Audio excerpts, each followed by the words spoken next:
Everybody, welcome to the show. Good afternoon. My name is Matt Morris. I am your host. You are tuning in to Matt Morris TV on YouTube and on Rumble today. It is October 8th. Folks, we are going live a couple hours early today. This is an emergency breaking news broadcast, and the reason why is because in 30 minutes from now, President Trump is going to be hosting a Counter-Antifa, you could call it an anti-Antifa conference, a press conference where he's meeting with various members of the press, various members of his own administration, DHS, I believe Pete Heggs, the Secretary of War, Kristi Noem will be there, and they're going to be putting together a plan and also relaying to all of us American citizens what is the plan to actually combat Antifa. Of course, yesterday, ladies and gentlemen, wink, we were talking about whether or not President Trump is going to invoke the Insurrection Act. That might be discussed here today as well. Inside sources are confirming that the Insurrection Act is getting pushed through the pipeline. They are building the case. As you understand, before President Trump does anything, he likes to kind of put the message out there, put the idea out there in the country and kind of set the narrative. And so what have we been hearing over the last couple days and weeks is that Antifa is a violent domestic terrorist organization, which they are. The entire country, all of us, we have been focused on the violence and mayhem and bloodshed and chaos caused by Antifa over the last couple weeks, months, years. Antifa's been running around causing problems for over a decade now all over the country. My home city of Portland, no doubt. Other cities as well. And so now President Trump, you might notice, we talked about this a lot yesterday, President Trump is hammering the narrative. The Trump administration is hammering the narrative. Insurrection, domestic terrorist, violent illegal aliens, sanctuary cities are operating in open defiance of the federal government. Insurrection. Maybe the Insurrection Act. Folks, we might see the Insurrection Act get invoked today, or a confirmation that it will be invoked soon. So let's really break down what's been going on. I want to show you guys today's schedule. Take a look at this. 3 p.m. Eastern Time, 28 minutes from now, the president participates in a round table on Antifa in the state dining room with the White House press pool. We have a live feed coming out of the White House right this very moment. Soon, 28 minutes from now, they could be early, who knows? So here we are, ahead of schedule, going live. We're going to be inside the White House having this conference breaking down what the hell is going on with Antifa. How are we going to solve the problem? Now, Carolyn Levitt, she chimed in. Take a look at this happening today at the White House. President Trump is set to host a round table at the White House Wednesday afternoon to hear from independent journalists who have experienced Antifa's violence firsthand. Folks, why are we doing this? Why is this even necessary? I'll tell you why. Because still, to this day, to this very second, the radical left-wing mainstream media, left-wing journalists, even independent members of the left-wing media on YouTube or Rumble, wherever on the internet, they are still denying that Antifa is violent at all. They're saying Antifa, they're not a domestic terror cell. They're not domestic terrorists. They are peaceful protesters, blah, blah, blah. We love Antifa. They love them. As you know, all the sanctuary city mayors and sanctuary city governors are openly aiding and abetting these domestic terrorists. And so it is important, folks, with politics, it is very important to keep control of the narrative, to maintain the narrative. You need to set the record straight. You need to elevate the truth and debunk and dismantle the lies. The left-wing media, left-wing establishment, they are lying about this. They are lying that Antifa, it's not a problem at all. It is. And so today, we are going to be hearing from independent journalists who have experienced Antifa's violence firsthand. We might be hearing from Katie Daviscourt, maybe Honey Badger Mom, I don't know. Presumably Nick Sortor will be there. We're going to be hearing from Kristi Noem. In fact, folks, today, actually this was last night, late last night, Kristi Noem made an appearance on Fox News. And she just breaks down. Yesterday, she had a meeting with the mayor of Portland and the police chief of Portland. I want to know what she had to say about this, folks. Everybody, thank you for tuning in. Out of all of the broadcasts I have ever done here on YouTube and Rumble, I am maybe I'm most excited about this one because I don't know how you folks feel. We need answers. We need solutions to this Antifa problem. That's what I want to hear today. So let's take a look at what Kristi Noem had to say. I met with him and also the superintendent of the state police. I told them what we wanted. We wanted more security here at the building, a bigger buffer zone to keep our officers safe. We wanted to have their streets opened up again and not let the anarchists run this city anymore. Yep. That we would ask them to continue to back us up like we've been asking for instead of what they've been doing the last several months, which is just leaving our officers hang out to dry. The chief asked if I wanted to meet with the mayor, and I said absolutely. Came back and just met with the mayor, and I'm so extremely disappointed. He's continuing to play politics, did not commit to any of those promises, and said that he'd give me an answer by tomorrow, and I'm hopeful that he will. What I told him is that if he did not follow through on some of these security measures for our officers, we were going to cover him up with more federal resources, and that we were going to send 4 times the amount of federal officers here so that the people of Portland could have some safety. 4 times the amount. Flood the city. They could have some security. Today, Jesse, we went and got a sex offender off the streets here in Portland that had been violating minors, and we're going to bring him to justice. And this Portland mayor tried to brag about him making our streets safer. No, absolutely not. It is our federal CBP and ICE officers that are cleaning up this city, and every single day they're going to stay dedicated to doing that. Real quick, listen, these far-left progressives, mayor of Portland, governor of Oregon, there's a lot of them all across the country. They are just lying to our faces. They are gaslighting the American people. Little experiment here. Has anybody here been to Portland, Oregon 15 years ago? Has anybody been to Portland, Oregon also at some point within the last 5 years? If you compare Portland 15, 20 years ago to how it is now, good Lord, good God, it is night and day. You are not going to tell me there's no difference. Everything is fine. It's all good. Listen, people live there. Americans have eyeballs. Americans go to Portland. We've seen Portland. We've seen the videos. I grew up in Portland. I've seen what these freaks have done to my city. It's my city. This is my hometown. I've seen what they've done. They have ruined it. It is now a drug and crime infested hellhole flooded with illegal aliens and domestic terrorists. There are homeless camps everywhere. There are people defecating on the sidewalk. This is like probably 8 or 9 years ago, folks. I was on a date. It was a first date. I was eating dinner with this date of mine at a restaurant. We had a tableside view. We were street level with a big window, and the Portland sidewalk was just 4 feet outside the window beyond our dinner table. Right as our food shows up, a homeless drug addict walks up right outside the window, poops on the sidewalk. It was a woman, and then keeps on walking away. Walks up, poops on the sidewalk, keeps on walking away right as our food showed up. And this is just one such example, folks. In downtown Portland, I have seen, I kid you not, you're going to think I'm lying. I'm not. I have seen people using fentanyl, like with a needle, injecting it on the side of Portland in the downtown area, probably 15 to 30 times, maybe 20 times. I've seen that in person, like next to me in person. I've seen people, you'll see people smoking methamphetamine in broad daylight on the side of the road. The police don't care. It doesn't matter. There's homeless camps everywhere, public defecation everywhere. It's just insane, let alone the domestic terrorists, the Antifa people. And it's not just Portland, it's Los Angeles, it's San Francisco, it's Salem, the capital of Oregon. It's Portland, it's Tacoma, it's Seattle up in Washington. It's just out of control. And they are expecting us to not believe our own eyes. We have seen it. We have lived it. This is not some like, Fox News propaganda talking point. Dude, the West Coast has gone up in flames. It is insane. It is violent. It is dangerous. It is not safe to raise a family. It's gross. It's just disgusting. It's terrible. And they're trying to gaslight us to not believe our own eyes. Listen, I live in reality. I know you folks do too. We're not going to buy their lies. So none of these officials thanked you for getting these pedophiles off the street? They said that they were glad that that was happening, but that they weren't going to change their posture. They're continuing to.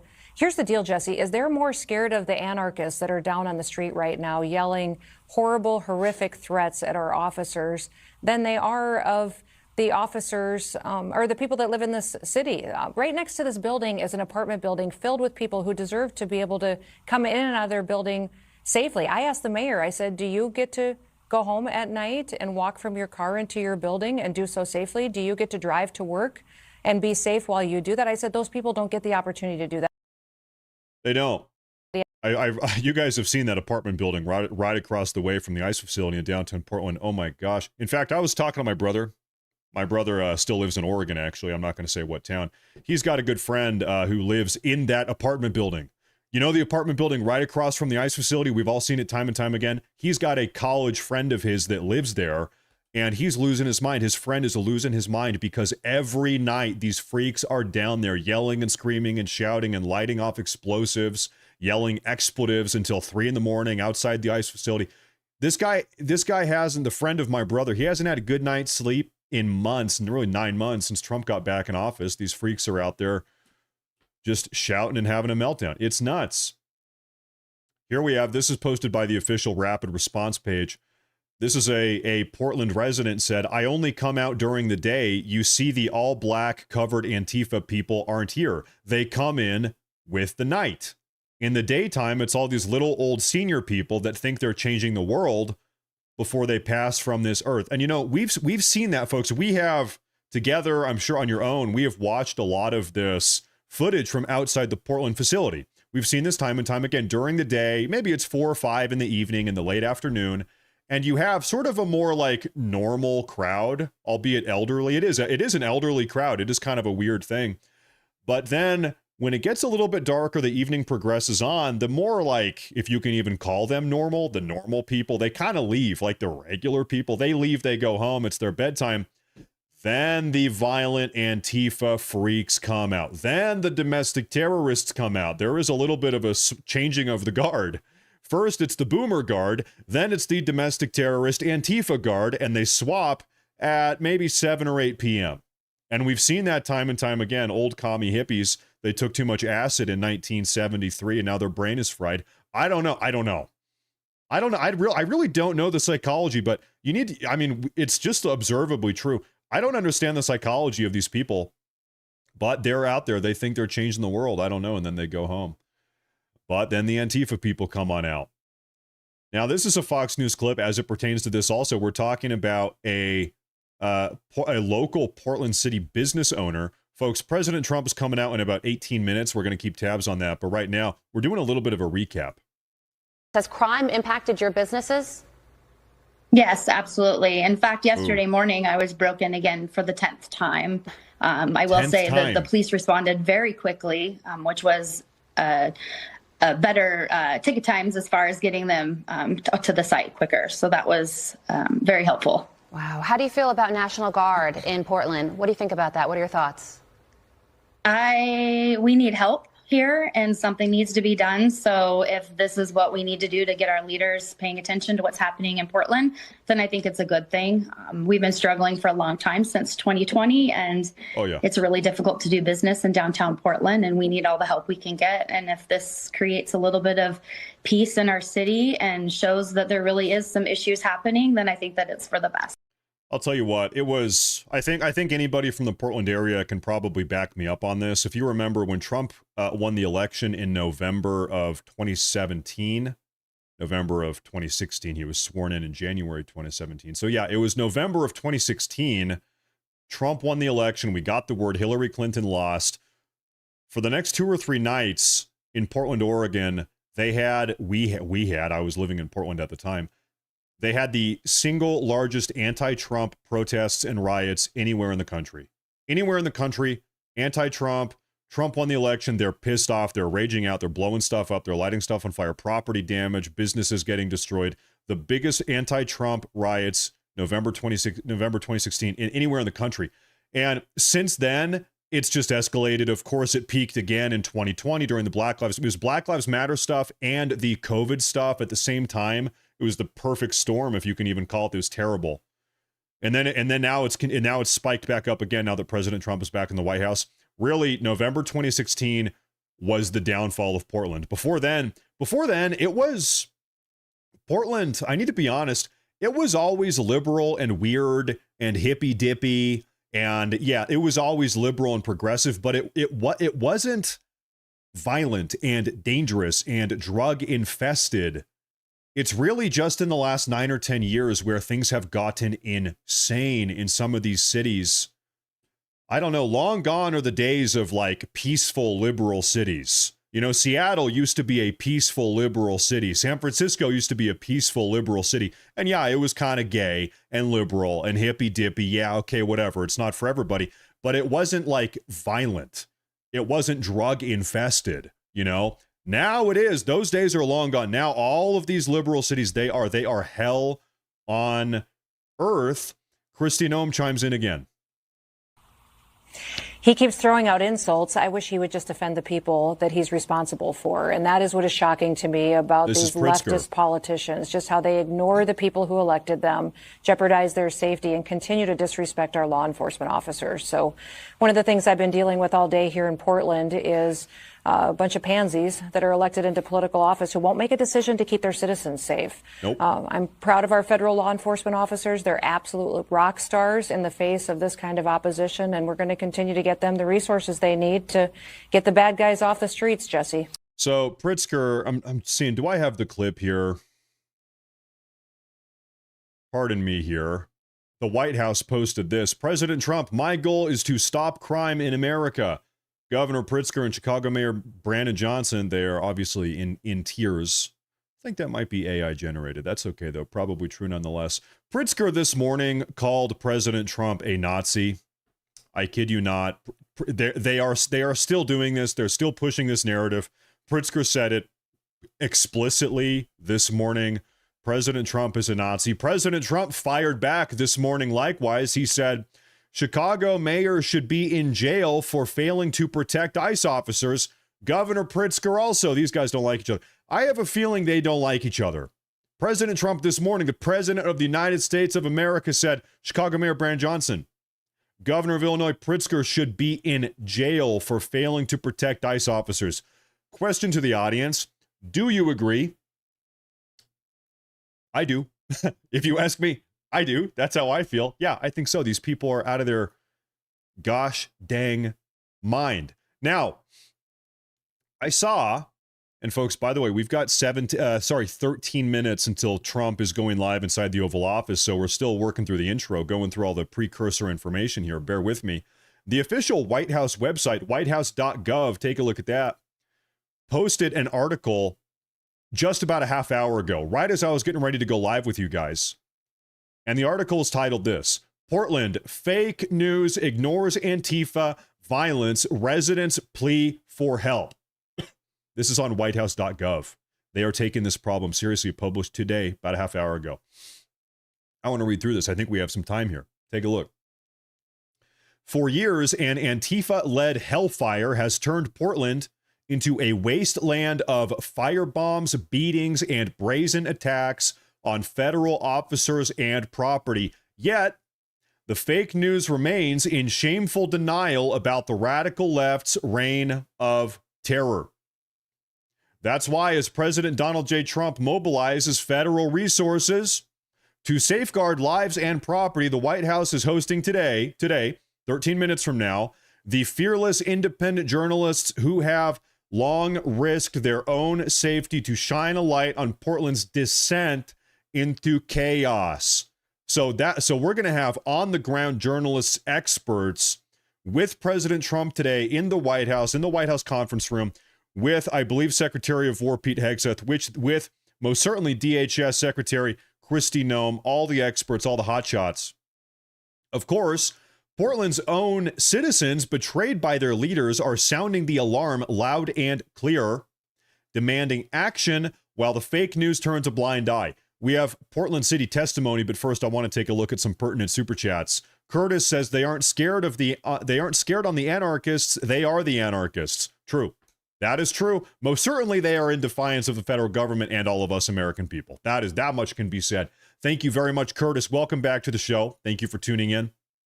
Thank you very much. Scott A., he says, this guy is using a picture of bullets used in the ICE shooting that the Epstein files need to be released, basically saying, or else he is a furry. I will send in regular chat. I think somebody might need to take their medication. I'm not exactly sure what's going on here, but hey, thank you very much for tuning in. I appreciate that super chat. Thank you very much. Okay, now let's take a look at some of this on the ground Portland business owner, Portland citizen testimony. Take a look at this. Quote, It's like a war zone. There are times I've had a gas mask on inside of my own home, says a resident near the ICE facility under siege in South Portland. Deploying the National Guard is one thing I support as far as Trump is concerned, because the city is failing us and I don't want to feel like I'm collateral damage, and my rights matter too. Yeah, your rights matter too, American citizens. That is true. Another quote, 115 days of hell. I only come out during the day. You see all black covered Antifa people aren't here. They only come out at night, says another Portland resident. In the daytime, it's all these little old senior people that think they're changing the world before they pass from this earth. True. We saw that quote earlier. Another quote, yesterday morning, I was broken into again for the 10th time, says a business owner in downtown Portland. We need help here and something needs to be done. So if the National Guard is what we need to do to get our leaders paying attention to what's happening in Portland, then I think it's a good thing. We've been struggling for a long time since 2020. True. Another one. We struggle every day, every week with the crime and the drugs and just the unsafeness that comes with being here in our city right now. It's like our leaders have abandoned public safety for us, says a Portland coffee shop owner. It really just is ridiculous. The degree to which the Democrat Party, the progressive establishment, has turned their backs on the American people, on us, the people that voted them into power, that they are meant to represent. It is just like gross and sickening, really. What do you do when you have a democracy where your democratically elected officials just refuse to represent the people? It's a tough problem. I guess you vote them out. Well, then it's even worse. What do you do if you have a progressive majority? If your progressive majority electorate of voters, they just keep on voting in worse and worse and worse politicians. That's what's happened in Portland, all up and down the West Coast. They just keep on voting for it. There's that old adage, it says, if you keep on doing the same thing but expect a different result, that's the definition of insanity. Well, these Portland City progressives, Seattle City progressives, Los Angeles, San Francisco, all up and down the West Coast, they just keep on voting in increasingly radically progressive politicians. They actually think, let's put this into perspective here, they actually think that their one problem, they say, yeah, maybe things aren't so great, but our one problem here is that we aren't progressive enough. Yeah, I know there's criminals everywhere. Yeah, I know there's violent illegal aliens. Yeah, I know there's homeless crackheads and fentanyl junkies everywhere. There's homeless camps and human feces everywhere and needles on the sidewalk, and it's not safe to raise a family, blah, blah, blah. I know we have those problems, but I think the real problem is that we are not progressive enough. I just think that we haven't progressed far enough. We got to keep on progressing. That is unironically the mindset of these people. It's just insane. It is nuts. It's unfathomable. They are insane. It's the definition of insanity. Another quote here. It may be the only way if our city and state governments are not willing to do their jobs. If city governments and police departments are not able to protect people, folks are going to look for protection from anywhere they can get, says a Portland man who represents retailers ravaged by crime in the city. Yep. The quote goes on to say, for those people who do not want federal troops in our streets, I would say start clamoring for your local government to protect our property, our businesses, and our lives. I mean, this is the truth. Listen, if you're a Portland City liberal or a Seattle City liberal or a Chicago City liberal, if you really don't want ICE or DHS in your city, you need to call up your mayor. You need to call up your governor that you voted for. They're all progressives. And you need to say, hey, listen, we don't want ICE, we don't want DHS, which means you need to clean up our state or our city. You got to do it. Because if you don't, then ICE is coming in, then DHS is coming in. Time for accountability. I kind of support it. This is another quote here. I kind of support it 110% because I would like to see them clean up the city of Portland, says a resident of North Portland. At least they can do something to help our city. Another one, look at our streets. There's homelessness. They're full of garbage. Businesses are leaving. We are not a thriving city. Our city is failing. It's horrible. Yeah. Oh, good Lord. And then it goes on. We have an entire list of Antifa violence. In May 2024, an Antifa anarchist movement took credit for burning more than a dozen Portland Police Bureau training vehicles. I have told you folks the story of that girl. Listen, I went to high school in the suburbs of Portland. There was a girl in my high school. This is when I was 16. We almost ended up dating. We kind of had a crush on each other. We didn't. So we both leave high school. Now it's like, that was when we were 16. Now I'm 26 or so. I find out this girl in the summer of 2020, who I almost dated in high school, she actually joined Antifa and ended up blowing up cop cars in 2020 in downtown Portland. They caught her. This girl I almost ended up dating. Now she is a convicted domestic terrorist because she was blowing up police cruisers in downtown Portland. So you're not going to tell me this is not a problem. A girl I almost dated in high school joined Antifa. Now she's a domestic terrorist. She's blowing up cop cars.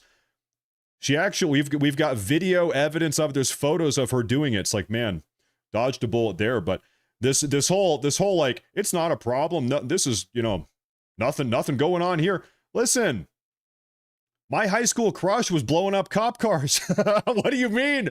She's a domestic terrorist now. What do you mean it's not a problem? This happens time and time again.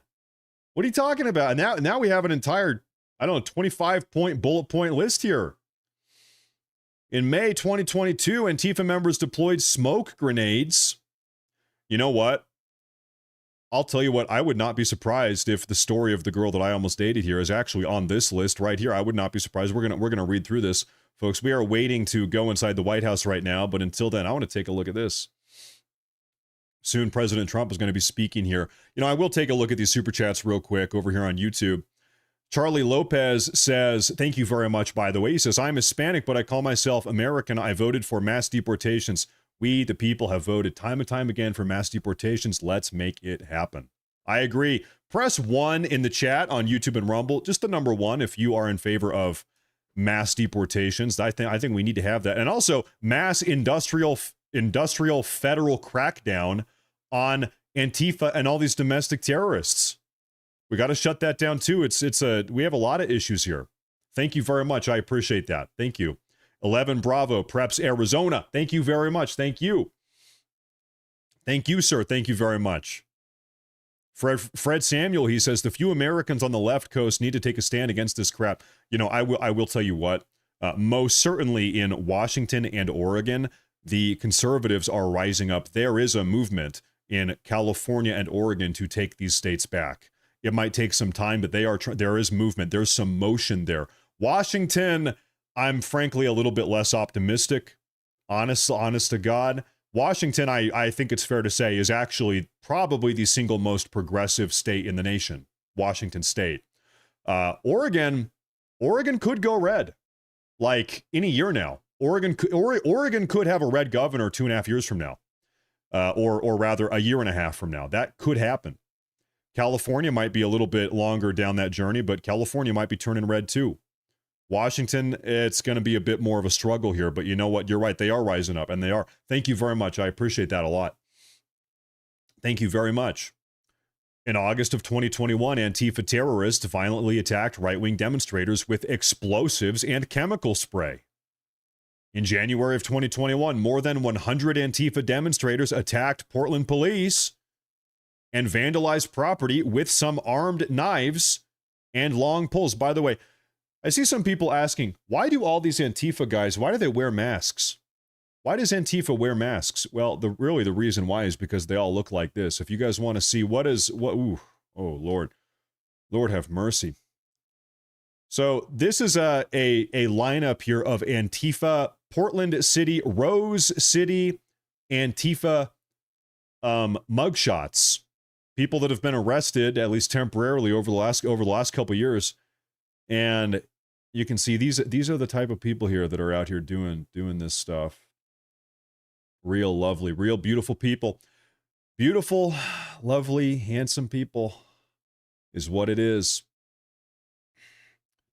In October 2020, Antifa terrorists sparked a riot at an Indigenous Peoples Day of Rage, toppling statues of Abraham Lincoln and Teddy Roosevelt and vandalizing multiple buildings.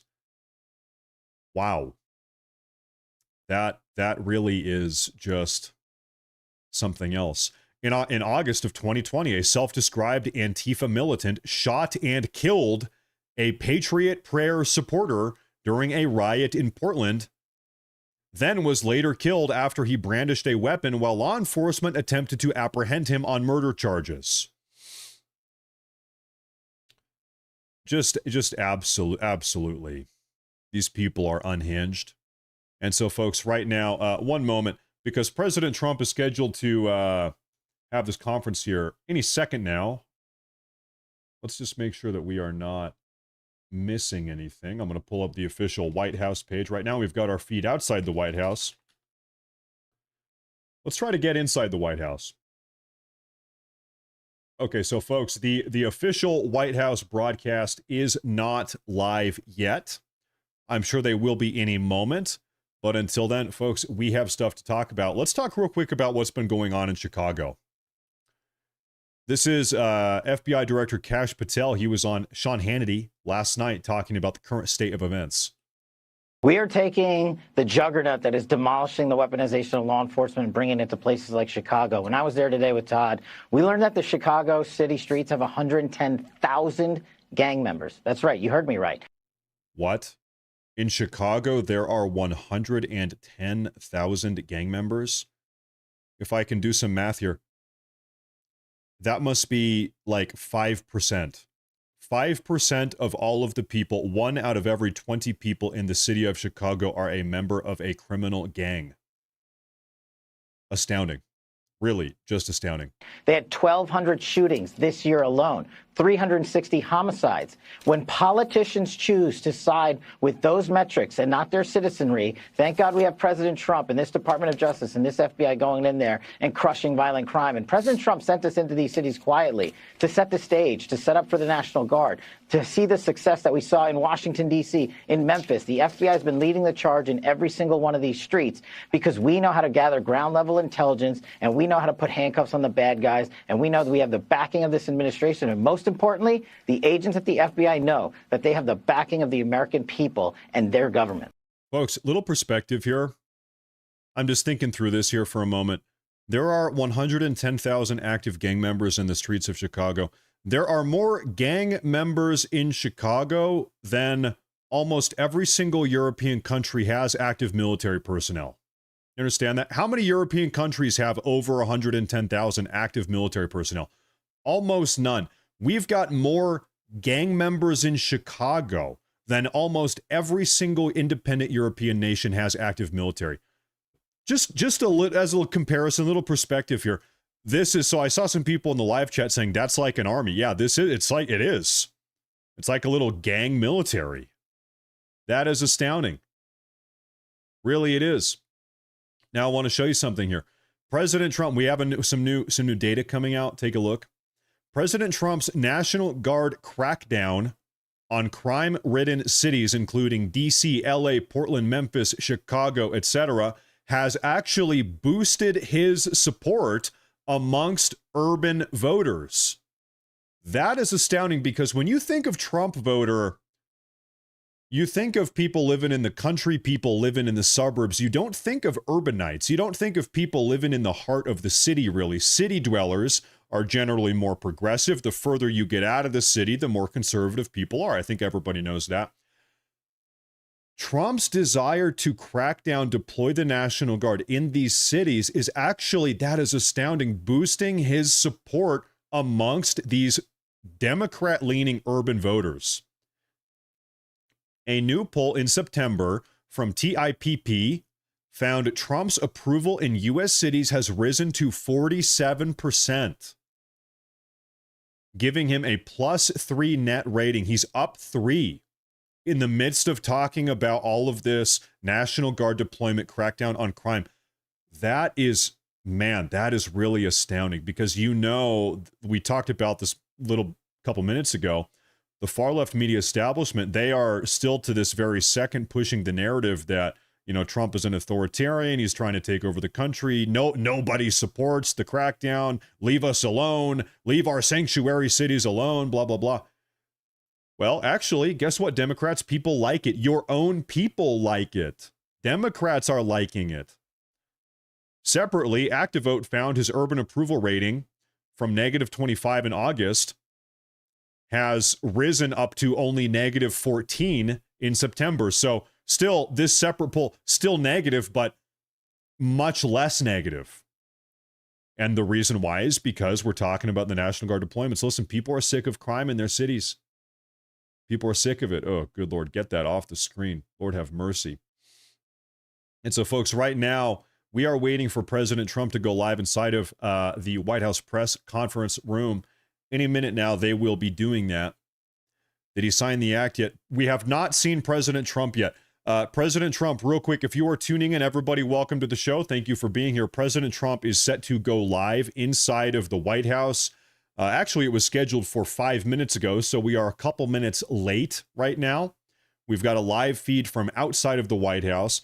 President Trump is going to be meeting with senior ranking members of his administration, as well as independent on-the-ground journalists that have been monitoring, tracking, and reporting on Antifa in Chicago and Portland. I think we can expect to see people like Nick Sortor, Katie Daviscourt, probably others, maybe Andy Ngo, I don't know how to say his last name, will probably be here today giving their personal on-the-ground first-hand testimony.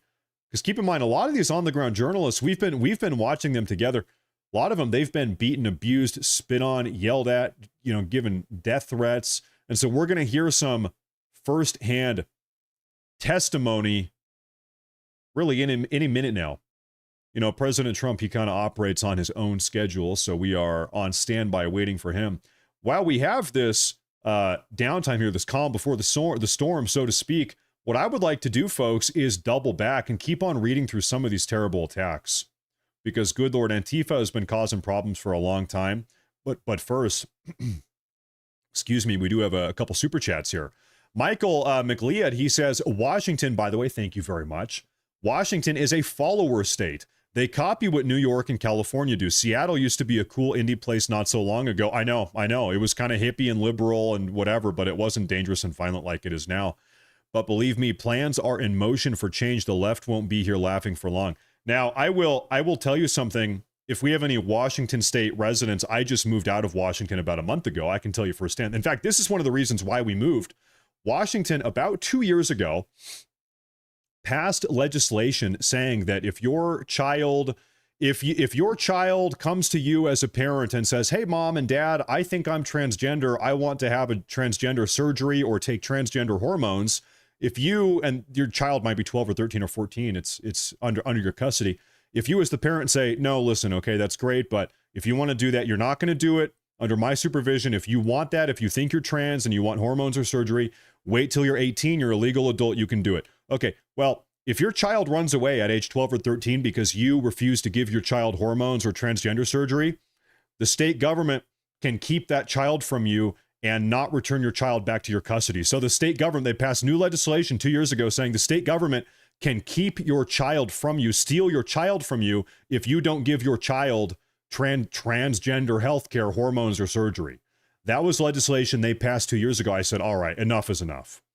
Because you guys know how this works. All it takes is one radically progressive teacher at the public school or guidance counselor or librarian or friend group, whatever, to get it twisted in your kid's head that they are trans when really they're not. They're being kind of almost mind controlled. They get it twisted in their brain. They come home from school one day. Hey, mom and dad, I think I'm trans. I need hormones. You say, listen, no, you're not. You're not going to take hormones. You're 13 years old. Well, if your kid runs away and ends up in state custody, the state doesn't have to give the kid back. They can steal that kid from you and not give it back to you, the parents. That is Washington state legislation passed around 2 years ago, maybe 2.5 years ago. Now, the reason why I say Washington is the single most progressive state in the nation is because this same piece of legislation, the exact same, popped up in California a couple years ago as well, around the same time. California shot it down. Can you believe that? Washington passed it. Oregon shot it down also. They tried to do the same thing in Oregon. Oregon shot it down. California shot that legislation down. Washington said, yeah, sounds good to me. Passed it. Absurd. Insane. I said, listen, I'm a young dad. I've got 2 kids. We're having more kids. I'm a young father. We're raising a family. I'm looking for a state that I can raise my family in and raise my children. I'm not going to raise my children in a state where the government can steal my kids from me. So We moved. We got the hell out. We got the hell out. So that is one example. Listen, hey, dude, please do not spam the chat. I'm going to put you in a timeout. Just don't do that. All you have to do is not spam the chat. Thank you very much. That is one of many examples why I say Washington is the most radically progressive state in the nation. Right now, we're waiting for President Trump. They passed it. A lot of other blue states did not. They said, hey, listen, even that is too far. Even that one is too much. So we got the hell out. Now we're in Idaho. We're in North Idaho. Now, actually, speaking of being in North Idaho, I went to the DMV this morning. I was recognized by 4 people. Can you believe that? Normally, I don't get recognized. I'm kind of a shut-in.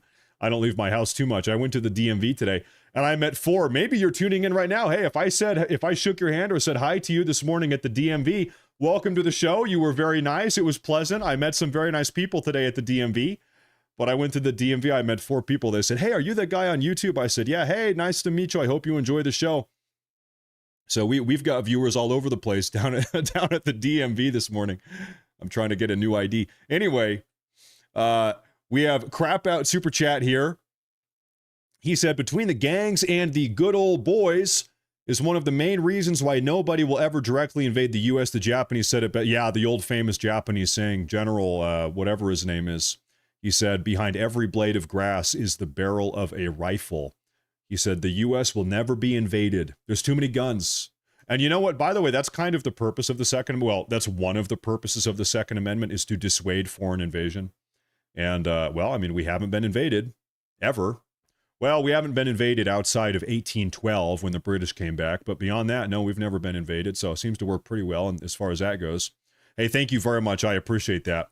Remember that time the British came back? It was 1812. They came over and burned down the White House. Not cool. Totally not cool. I'm still pissed off about it. Thank you very much. I appreciate that a lot. Thank you very much. We have Uncle Sam's Misguided Child. He says, check the latest voter registration in all 30 states that track the Republicans are up in all 30 and 1 Nevada and New Jersey. There is a lot going on in New Jersey. I haven't actually covered that too much because there's been so many other crazy things going on in the country, but New Jersey folks might be going red. In fact, I think maybe some of you probably know more about that than me because, like I said, I haven't been covering it too much, but I'm loosely aware. Yeah, New Jersey might be going red. Maybe could be the case. Might be the case. I hope so. I hope they all go red. I think we all do. Vasia Bryansk, she says, I was born in King County, Washington. It's a damn shame what's happened to it. Spent most of my life in North Idaho, now Florida as of 4 years ago. Go Florida. Screw the hippie BS. Maybe I'm just a very tolerant guy. I can tolerate liberals. I can tolerate hippies. It doesn't, I can tolerate, women walking around with hairy armpits. It doesn't bother me that much. Okay. But when stuff gets violent, when you have homeless people everywhere, when you have terrorist organizations operating in broad daylight, it's like, yeah, this is just not going to work. I can tolerate weird liberal hippies. Okay. At least they're like peaceful. But now that dynamic is totally shifted. Now it's totally shifted. Now it is violent. Now it is hell on earth. Now it is. Folks, if you were tuning in right now, President Trump is scheduled to go into the Oval, well, actually probably not the Oval Office, but the White House conference room. President Trump will be going live inside of the White House conference room any minute now. They're going to be having a big press conference about how are they going to be handling Antifa. Antifa's a problem. We have issues. What are we going to do about it? We have, in fact, I think I can just show you. I want to read what Carolyn Leavitt posted. Carolyn Leavitt said, she's the White House press secretary. Happening today at the White House, President Donald Trump is set to host a round table at the White House Wednesday afternoon to hear from independent journalists who have experienced Antifa's violence firsthand. I believe DHS Secretary Kristi Noem will be there. Pete Hegseth, maybe Secretary of War, will be there. We are at war. You guys, folks, it's worth mentioning. The United States is at war right now with Antifa, with domestic terror organizations, with foreign narco-terror organizations. We are at war, and we need to put an end to this, all this chaos and mayhem and carnage and violence taking place on our streets. You've got people still trying to bring drugs and fentanyl into our country, killing Americans. We got to do something about it. So, in a way, depends on how you define it. We are at war. There is a war. We're fighting domestic terrorism. It is true. Scott A., he says, I'm hoping you misunderstood me when you said I need to take my medication when I was telling you about ICE threat on hold with DHS right now. I'm not sure. I don't know about that, man, but thank you very much for that super chat. I'm not going to worry about that, man. Thank you very much. Beverly Alexander says, God bless you for your honesty and helping get the truth out. Thank you very much for tuning in. Thank you very much. I appreciate that a lot. I appreciate all of you guys, everybody being here. You guys know me. Listen, I'm never going to ask you guys to super chat, but hey, I really just love that you guys tune in and support by watching and hanging out and typing in the chat. It means a lot. It really does mean a lot. I really, really believe that the best way all of us everyday average Americans can really fight back against this scourge that is radical progressivism, all this domestic terror, the violence. I really think a big part of it is raising awareness. It is all of us seeing the insane behavior of the radical left. It is shining a spotlight on all of their hypocrisy and insanity and violence and chaos and belligerence. We just need to talk about it and raise awareness and shine a spotlight on it and also correct the record.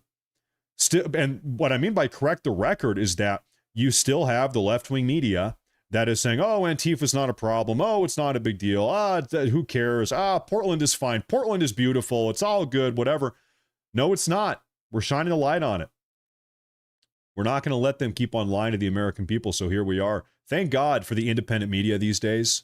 You know, before the advent of the internet, you just kind of had to believe whatever was in the newspaper or whatever was put on the TV. You didn't have any independent journalism or independent media like we, all of us, are doing right now. And so in a roundabout way, whoever owned the media and whoever owned the newspaper, they got to decide on their own what you believe or the information that you have access to. They can totally mold your brain, right? When you don't have any alternatives, it's called propaganda. Now, we have alternative media here, and thank God. You'll notice. In fact, I would say the reason why, correct me if I'm wrong, my opinion here, the reason why Trump got elected in 2016, in 2020 as well, he did win the election in 2020 and in 2024, is because of independent media. It's because of all of us getting together in alternative places, internet, Twitter, whatever, YouTube, Rumble, of course, and pushing back against the mainstream narrative.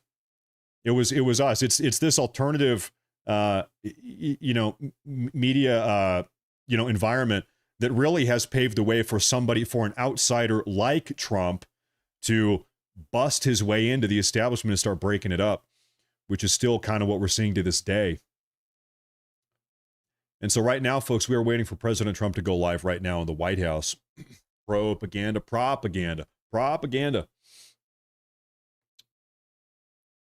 I'm reminded of a quote from, his name was, he was the propaganda minister in Nazi Germany. His name was Joseph Goebbels.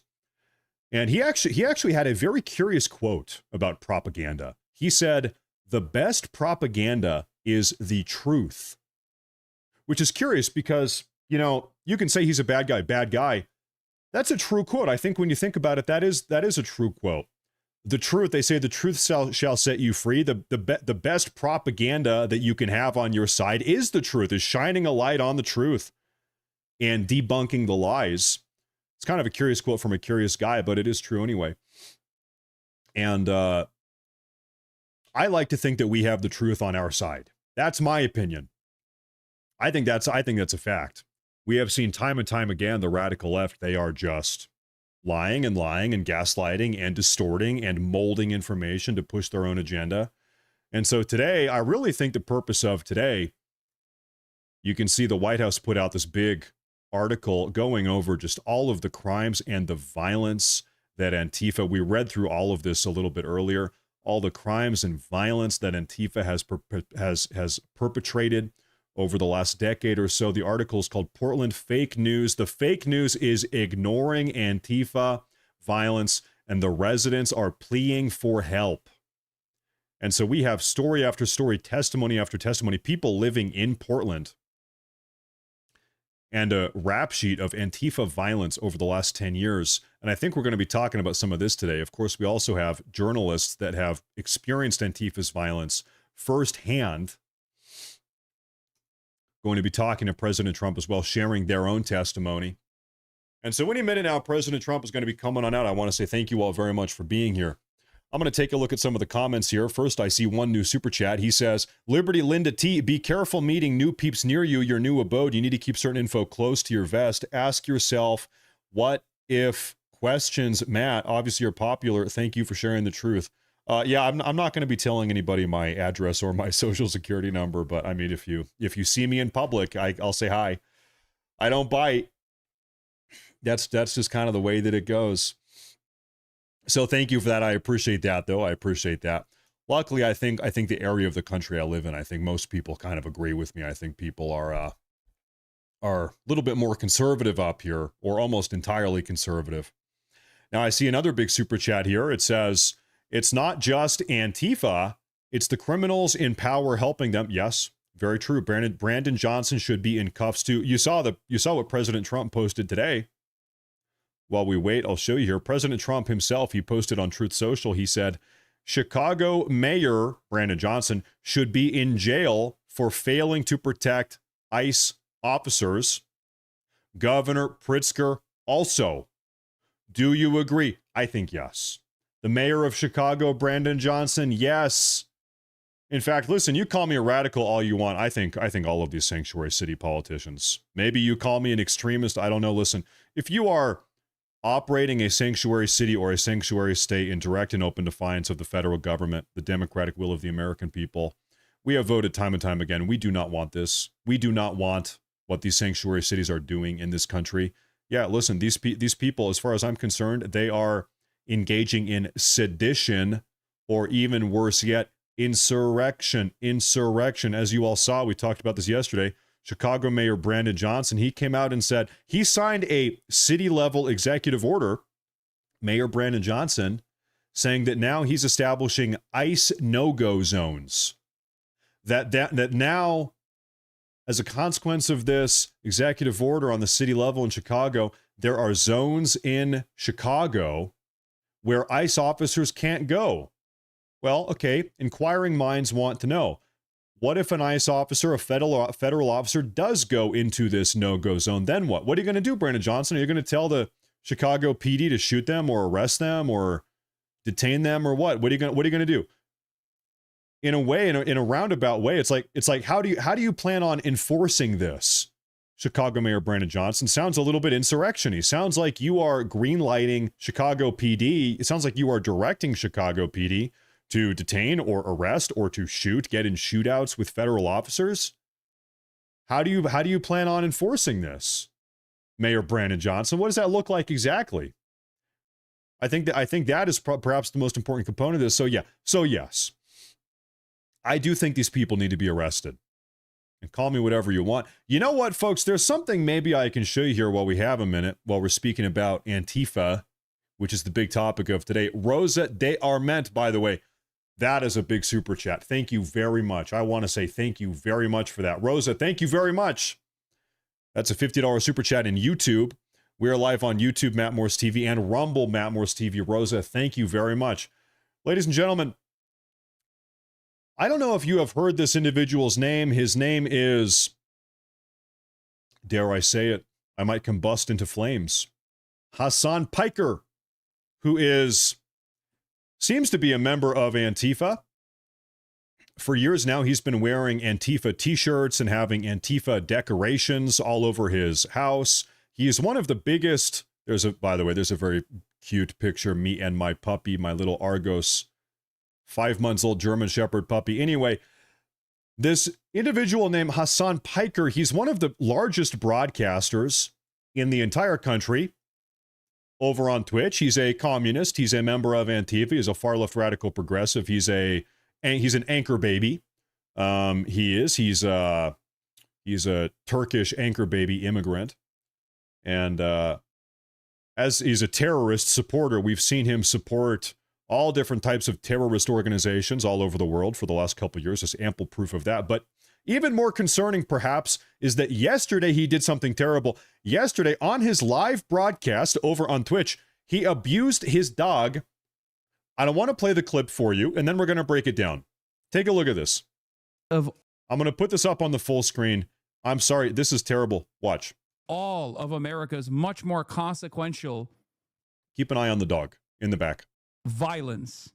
Okay? It's the same reason as to why America, Kaya, please just fucking go. Just stop. Okay.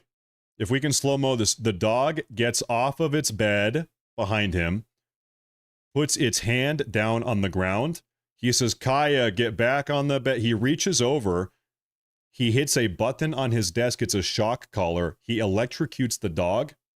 Get back on the bed. I'll play it again. Reason as to why America, Kaya, please just fucking go. Just stop.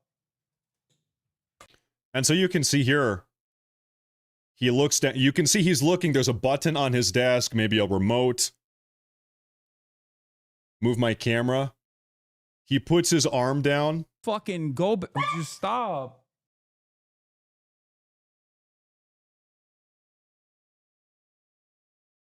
He's reaching for something. And so imagine my shock. The Turkish Muslim anchor baby terrorist supporting communist Twitch streamer is also an animal abuser. He's electrocuting his dog. By the way, this dog, some people went back and they checked the live broadcast. This dog had been laying on that bed for 4.5 hours straight. 4.5 hours. The dog stepped up for the first time in 4.5 hours to get up and stretch its legs, and then he electrocuted the dog. Why? I see the question. Why? The reason why is because I think he wants to have a dog behind him to make himself seem more normal. You know, everybody loves a dog. Everybody loves dogs. So I'm going to have a prop, a dog behind me to make people like me. Maybe people are going to donate more money to my stream if I've got a dog laying behind me. But if that dog dares stretch out its legs, I'm going to electrocute it. And you hear the dog yelp. It's terrible. Terrible. It's animal abuse. There's no ifs, ands, or buts about that. Totally insane. And so now this guy, everybody is mad at this guy. Thank God. People are upset at him. People are holding him accountable. And by the way, the reason why normally I don't talk about this type of stuff, but excuse me, it's allergy season. The reason why I'm bringing this up today is because he is a self-espoused member of Antifa. He's wearing Antifa clothing. He's got Antifa decorations behind him. So you want to talk about Antifa? We got one right here. He's one of the biggest streamers in the world. Yes, he is. So there is Antifa in action over there on Twitch. And so we will see if he gets suspended. Right now, people are calling for his suspension. Matt Morris, you better not shock that pumpkin. Listen, hey, you guys better donate $3. Otherwise, I'm going to punch the pumpkin. I'm kidding. Hey, listen. I'll take it out on the pumpkin.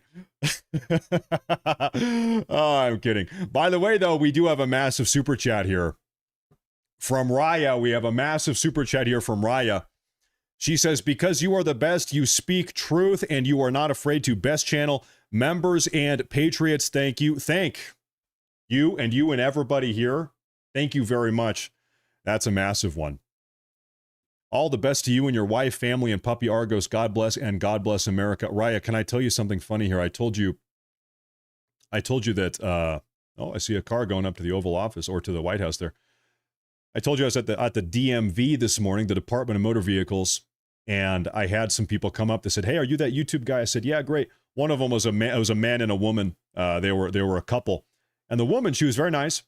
She said, "You need to bring your German wife on the stream more. We want to see your German wife. You got to bring your German wife on the broadcast." I said, "Okay, all right." So hey, listen, I know my wife is tuning in today. We have a minute here, sweetie. If you are upstairs listening to the broadcast, we have a minute here. We're a little bit behind schedule.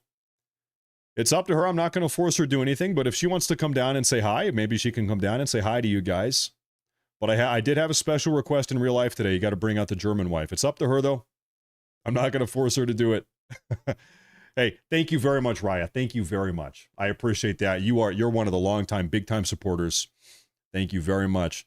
No. She does not know. My German wife does not have a shock collar on. I'm not some type of terrorist supporting dog abusing freak like Hassan Piker. No, that's not how we do it in this household. We're not doing that. Oh, Wait, okay, hold up. Ladies and gentlemen, everybody get ready to say Guten Tag, because wir haben meine Frau aus Deutschland. Hello, there she is. Hi, everybody. Oh, can you hear them? Hi. There she is. This is my lovely wife. Her name is Kathy. Hi there. We just celebrated our 5-year wedding anniversary. Yep, and we're gonna Last do month. 50 more. We're gonna do 50 more. Yep. Yep, 5 down, 50 to go. How's it here in the U.S.? Love it. She loves it, Especially Idaho, though. especially North Idaho. Yep. It's good. Best place in the country. Best place in the country, she Yep. says. Okay, there's the expert immigrant opinion. Okay. Well, thank you, Well, dear. You guys have a nice broadcast, and let's get those Antifa guys. We're gonna shut down Antifa today. We're shutting Antifa down today. That's right. You know, a little bit of a history lesson. You guys know what country Antifa maybe originated in. Where did Antifa come from? It's her fault. It's the Germans. Okay, somehow everything is always the oh, it's always the Germans. They're always causing problems. That's where it popped up, and now it's our problem. Now we got to deal with it. Antifa, they call themselves Antifa. But no, she's very nice. I like her. She's a very nice woman. We've got 2 beautiful children and a very nice little puppy, little German Shepherd puppy. So it's her fault, though. The Antifa problem, it's her fault. You know, and I'll give you a little bit of a... Oh, folks. Never mind. Hold that thought. We're live. Zip it.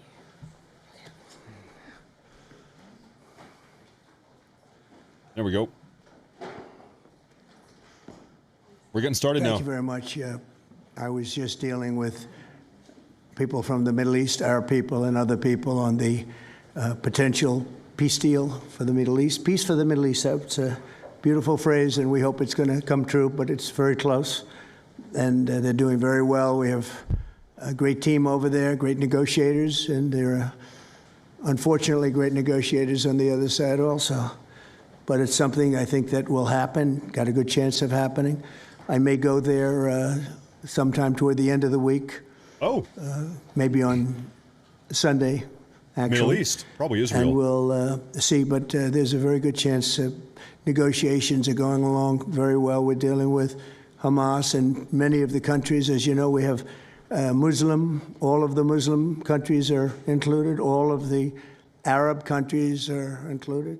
Very rich countries and some that are not so rich, but just about everybody's included. It's never happened before. Nothing like that's happened before. And our final negotiation, as you know, is with Hamas.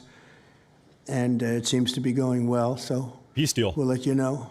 Seems like. If that's the case, we'll be leaving probably on Sunday, maybe Saturday, maybe a little later than Saturday evening, but that seems to be our schedule. It should be clear to all Americans that we have a very serious left-wing terror threat in our country.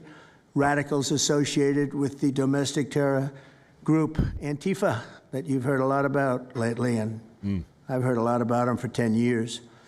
And other far-left extremists have been carrying out a campaign of violence against ICE agents and other officials charged with enforcing federal law.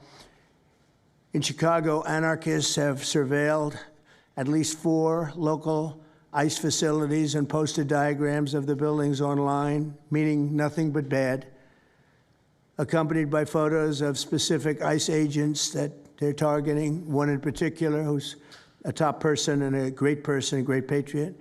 In July, approximately a dozen Antifa-aligned militants stormed the ICE facility in Texas and then lured officers out of the building before firing dozens of rounds at police. They were crazy, frankly, shooting one Texas officer in the neck. And in Portland, Oregon, Antifa thugs have repeatedly attacked our officers and laid siege to federal property in an attempt to violently stop the execution of federal law. Everything we're doing is very lawful. What they're doing is not lawful.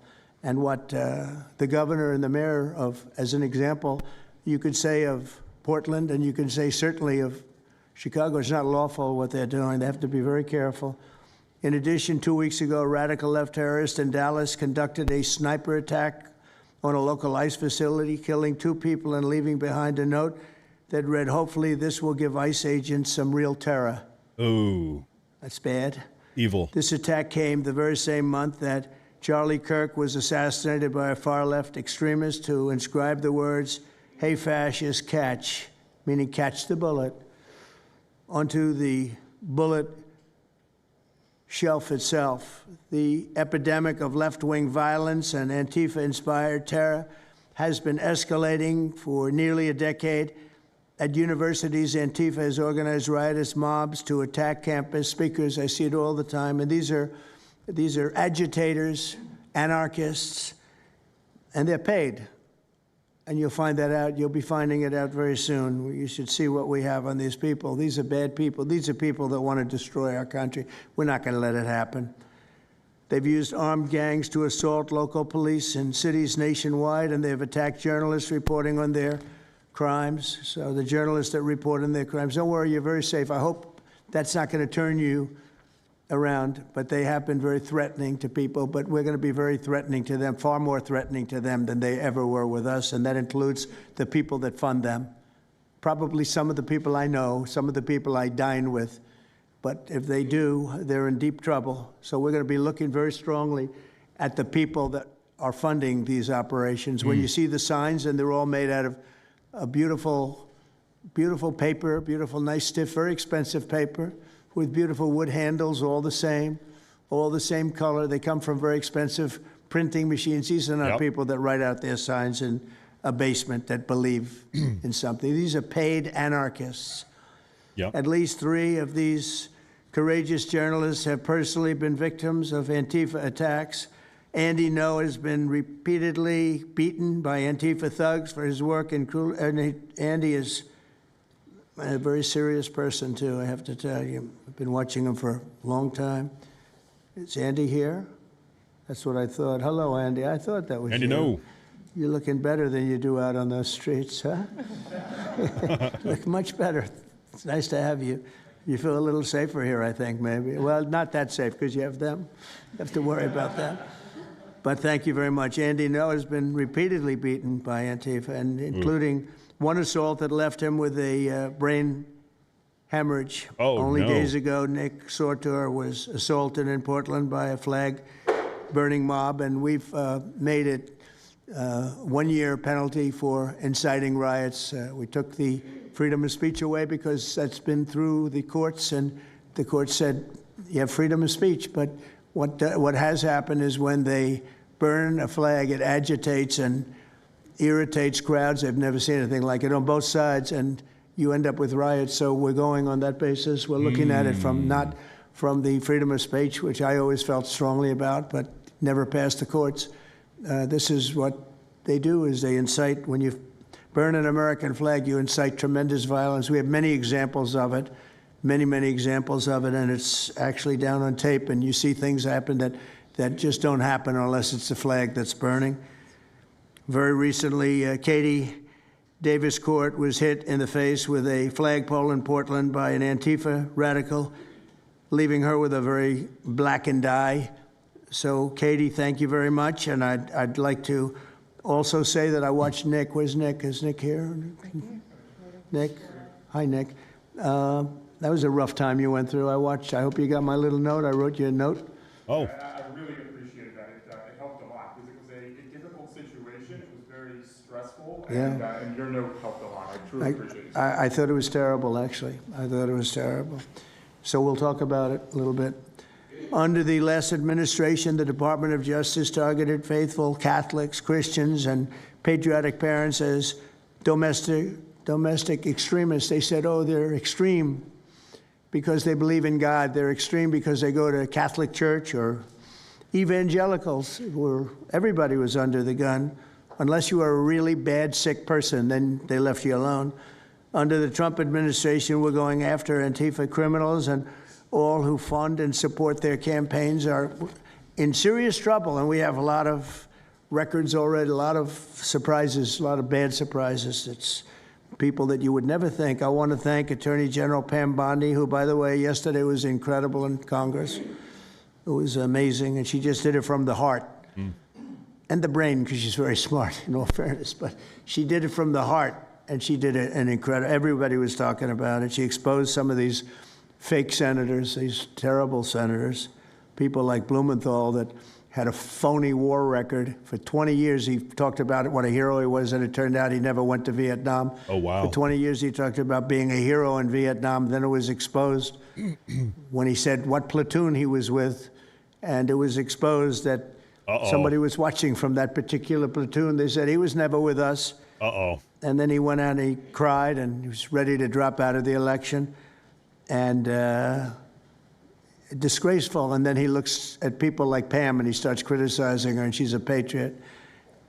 And they ought to do something with that. You know, we have a young congressman that's right now in jail for lying about where he went to college and other things. It was, you know, frankly not good. It was pretty bad. But it was nothing compared to Blumenthal. I mean, what Blumenthal did, he was for 20 years a hero, a great war hero. And then he sits back and, you know, sanctimonious kind of a guy, looks down, how dare you do this to the American public, you know? What a fake. But I thought Pam was incredible yesterday, as well as Secretary Kristi Noem, who's really out there courageously, and I appreciate it, Kristi, amazing what you're doing. FBI Director Kash Patel, who's really coming up with some great information, Kash. It's great. Keep it coming, because there's plenty of it. Deputy Attorney General, one of the best lawyers you'll ever find, Todd Blanche, who I know personally is a good lawyer because I'm here. Thank you very much, Todd. Good job, Todd.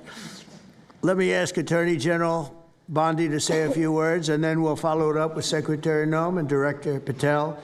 And we're going to have some of the people around the table, very courageous people, and they're going to be talking, journalists, almost all, and they're going to be talking, and we'll take some questions from the press at the end. Okay, Pam, please.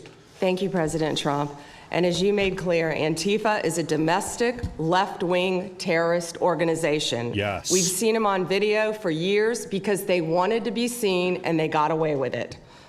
They beat journalists, they attack courthouses, they attack police stations, they dox and assault our law enforcement officers. The Biden administration let them commit these crimes with total impunity for years.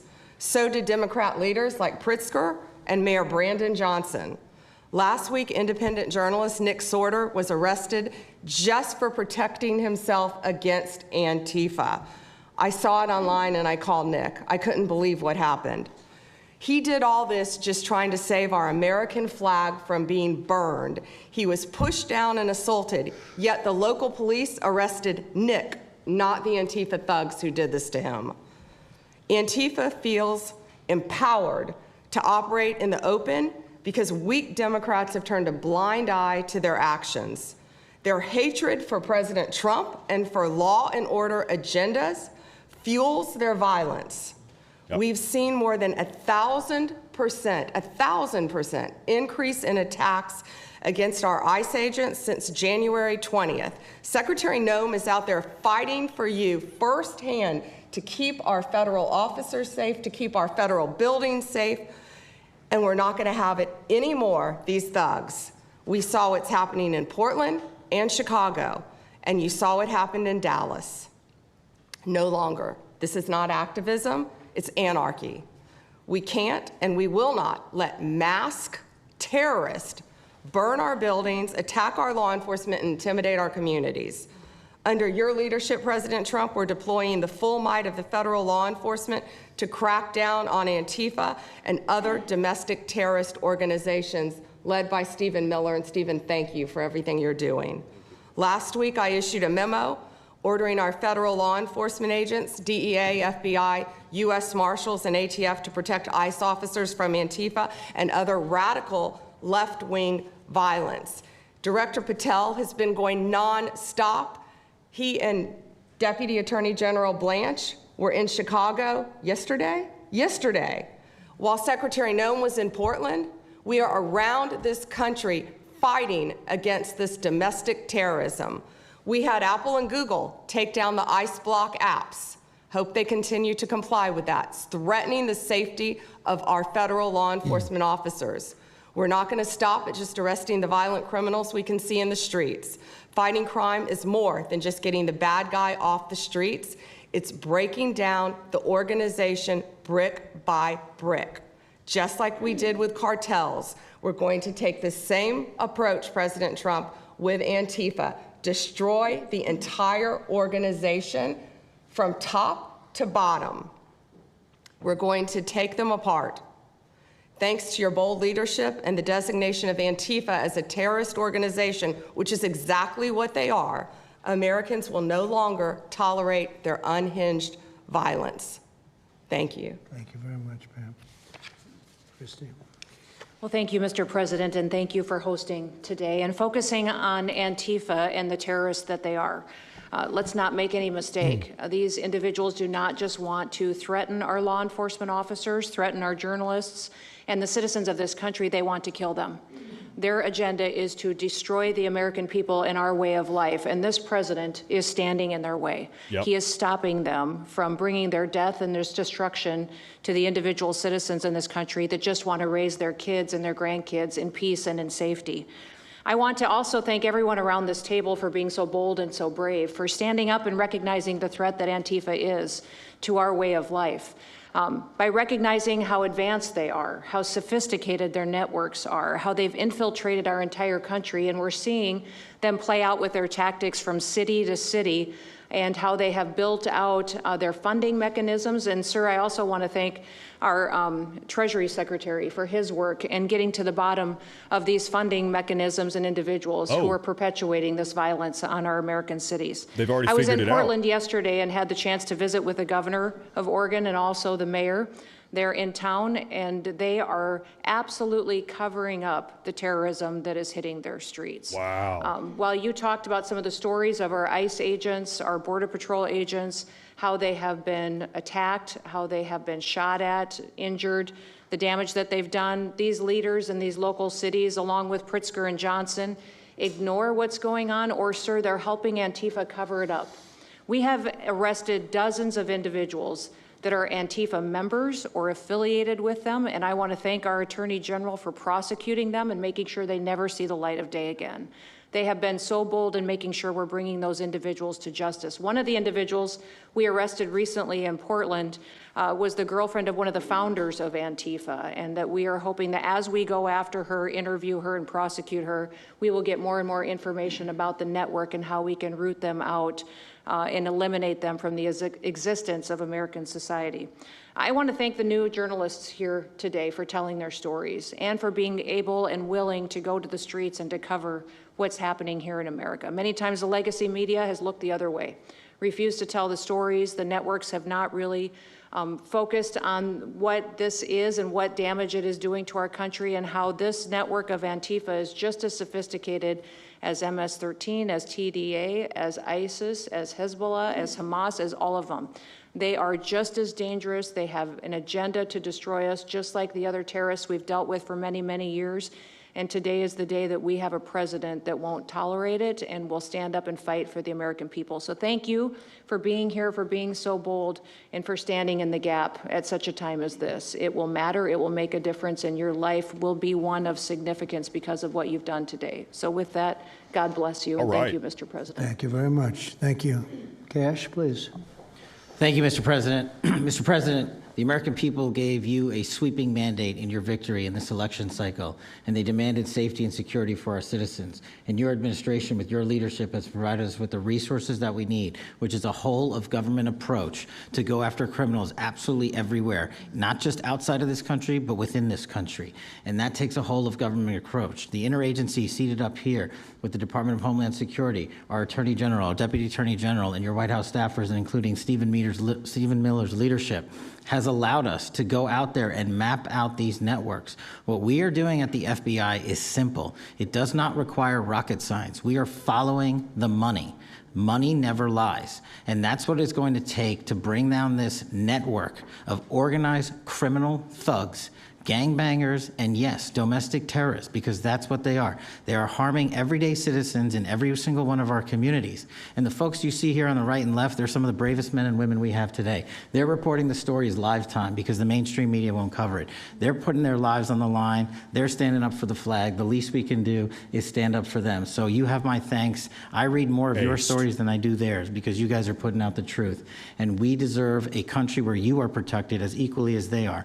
We, in this FBI, will go after with the criminals with a vengeance. We will not rest until we find every single seed, money, donor, organization, and funding mechanism that we have. And I want to echo the Secretary's comments on Scott Bessent, who's allowing us to map out these networks through their financial criminal activities, which has been going on for decades. And I would like to remind the American public, they built this disease temple of corruption over decades. And in 8 short months, Mr. President, you have crippled their foundation because of your leadership here, because of the interagency, because of people like Deputy Attorney General Blanche, and because of Attorney General Pam Bondi's fearless leadership to go after criminals wherever they are. They will not be able to hide. They were able to hide and conspire with prior administrations, and we are exposing their corruption from within. And we will go to every single city in this country under Operation Summer Heat and the other operations we are doing at the FBI to bring these criminals to justice. We will arrest every single one of them from whatever perch you sit in, private or public, no matter how your goal or your ambition is. It will be crushed by the Constitution because the American people deserve law and order, and that's what we're going to give you. I hope so. Thank you very much, Cash. Great job. So. Maybe we'll start over here. Would any of you like to say something? Feel free. You can say it in front of a fine group of people, also journalists and reporters. You want to start? Sure. Go ahead. Absolutely. President Trump, members of the cabinet, really appreciate you guys bringing this together. And the fact that we are here today on such short notice shows how serious you guys are taking this issue of trans terrorists and frankly, the cities and police departments that are cooperating with Antifa, such as Portland. I mean, the Portland politicians are literally willing to sacrifice their own citizens just to appease these Antifa terrorists. It's sickening. I've seen it firsthand, obviously. When I went to jail that night, never expected it to happen. I thought that they were maybe removing me for my own safety. It never crossed my mind that I was the one that was being arrested for a crime after I was just thrown into a hole. I heard from the Department of Homeland Security after I had gotten out of jail, and one of your, I won't say exactly who it was, but somebody very close to Secretary Noem over here said that they were legitimately worried for my safety in the Portland jail. But luckily the Portland jail was, I was the only one there, essentially, because they don't actually arrest people in Portland, besides conservative journalists, I guess. So look, I'm glad that it was not a good night for me. Let's just say that. It was not fun sitting in that jail, but I'm glad to see what has come of it. And I've been able to talk to a bunch of FBI agents, ATF agents, DHS agents that I didn't even know existed until I went there and went to that ICE facility. And the morale is at an all-time high. It is so exciting to see these guys know now that they have the backing of the Secretary, the DOJ, as well as the President of the United States, and they are there to do their job. They are going to fulfill this mission and deport these violent criminals. I believe one of the ones that I did a ride along with Secretary Noem yesterday, President Trump, and there was a pedophile that had come into the country 5 times over the past 7 years. 7 years, and apparently under the Biden regime that was just allowed to happen. That was fine, no problem. It's concerning to me that you're seeing the Portland Police Department, as well as the governor of Oregon and the mayor, of course, coming out and running defense for pedophiles that have entered the country illegally 5 times. It's crazy. I'm glad it's taking a front row seat in the media.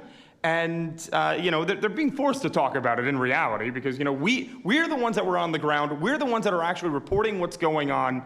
And you know, much of the legacy media has been either ignoring it or covering for Antifa for years now. So thank you guys so much for taking this seriously. And President Trump, you mentioned that flag. So remember, you put out a truth right after That's right. I saw that. took this flag from that man that was burning it in the street. I saw it. Do you know who he is? Oh yeah, I know exactly who it is. So why don't you give it to Pam? Give it to the Attorney General, and let's start prosecutions. I actually have a second flag that he tried to burn as well. So I have two of them from the same guy. Well, you also saw what happened when that flag started burning. Everyone went crazy. That's right.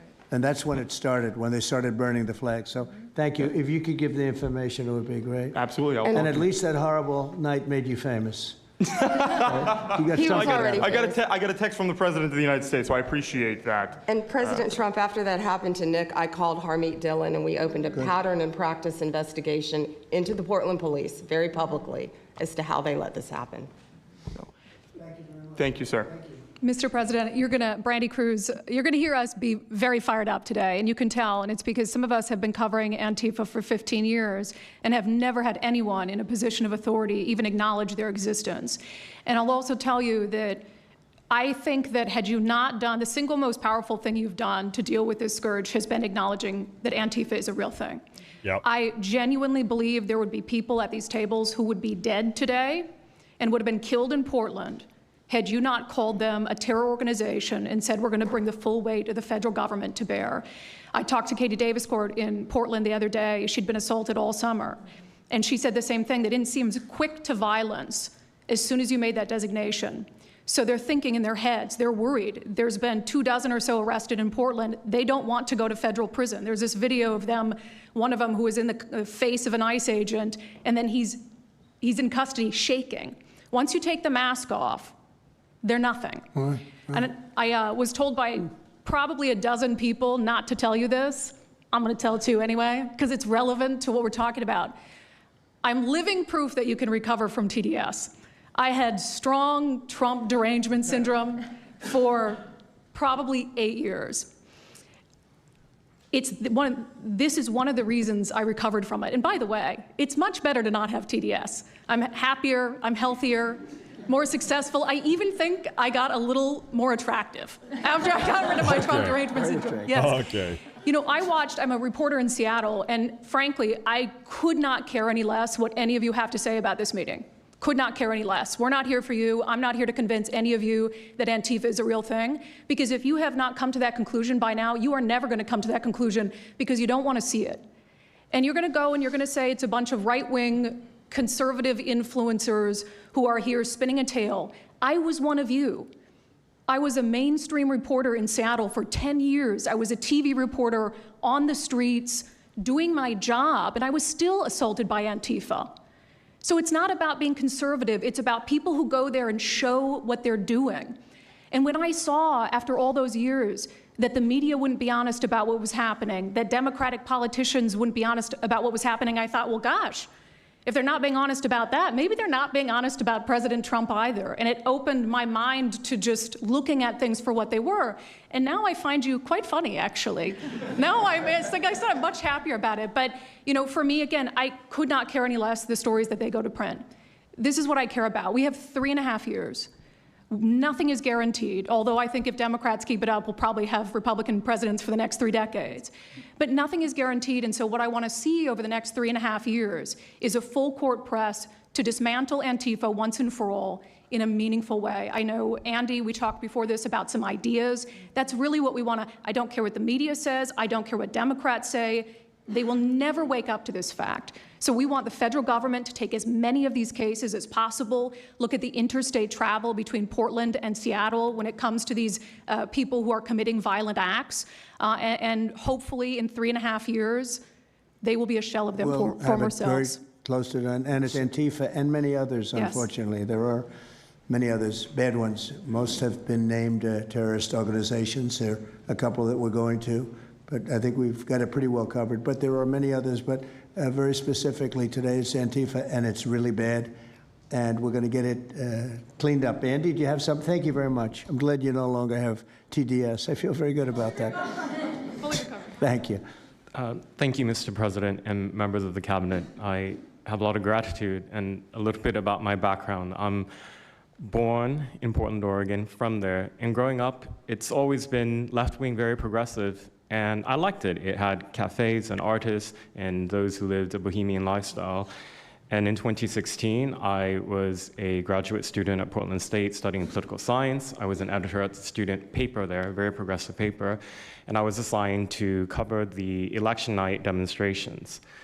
Well, the elections night protests turned to riots, 3 days of violent rioting in Portland, and it was the first time that I saw groups dressed in black with their faces covered. This was 4 years before COVID. Some of them were waving the black flag of anarchism, some the red flag of Marxism. And within seconds, they would ravage one street to another, to another, to another.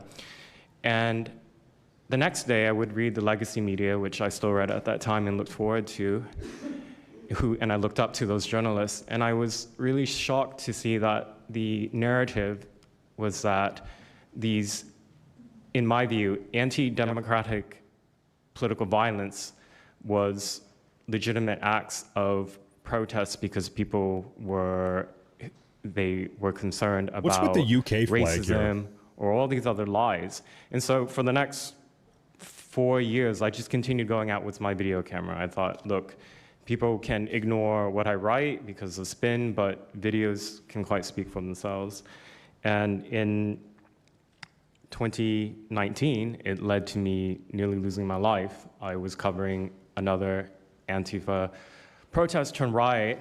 At that point, had been routine in Portland, and then I was ambushed in a mob beating. And I had never been in a fight. I didn't even realize that I was being assaulted until seconds in. And the punches came from everywhere on my head and my face, and I was bleeding out of my eyes and ears, and then they threw all the drinks in my eyes to humiliate me further and to laugh at me. And I was rushed to the hospital in an ambulance and CT scan, and I had subarachnoid hemorrhage, which is bleeding in the brain, and nearly died. And after surviving that, the reporting that I saw in liberal media it seemed to suggest that I had deserved it, because they branded me far right, and some even went so far as to suggest that I maybe faked my injuries. A BuzzFeed reporter asked for my medical records, which I did provide, but this felt so, it's like because I didn't die in that attack, there was another round of people who wanted to finish me off. But I continued, and then 2020, Portland was really the epicenter of the longest political violence. Those months of riots, I was on the ground, undercover, and there was an assassination there. There was a supporter of Donald Trump named Aaron Danielson who was shot dead by a self-described Antifa member who then fled out of state and died in a shootout with US Marshals. In 2021, I returned undercover, naively thinking that enough time had passed, and was chased through the streets of downtown and beaten, nearly choked out. The person who was trying to choke me out held me so tightly that I had the blood, the vessels in my eyes burst. So one of the symptoms were my eyes were completely red after that, and I was hospitalized. So thank you so much for acknowledging Antifa and for directing your administration to treat them as domestic terrorists. It's going to be really challenging because how they organize is that they are decentralized, autonomous, and they operate on deception. And we're still to this day told that they don't exist, that it's a figment of our imagination. I think the DOJ could look at federal conspiracy charges. The state of California and San Diego County last year broke up an Antifa cell in San Diego. And I think maybe perhaps the State Department should designate Antifa, its international arm, as a foreign terrorist organization, FTO. They are. So thank you so much for this invitation, Mr. President. Thank you very much, Andy. Great. That's a rough time you had, huh? A lot of violence. violence. So the chokeout was almost the end, you felt? Yeah, that was my only near-death experience in my life, and I'm quite shaken when I think about it now. It really feels unbelievable to me that on the streets of America that this type of violence against citizens could become so routine and accepted and cheered on by people. Although, in the immediate aftermath of Mr. Kirk's assassination, we saw again that type of depravity play out on quite large swaths of the left.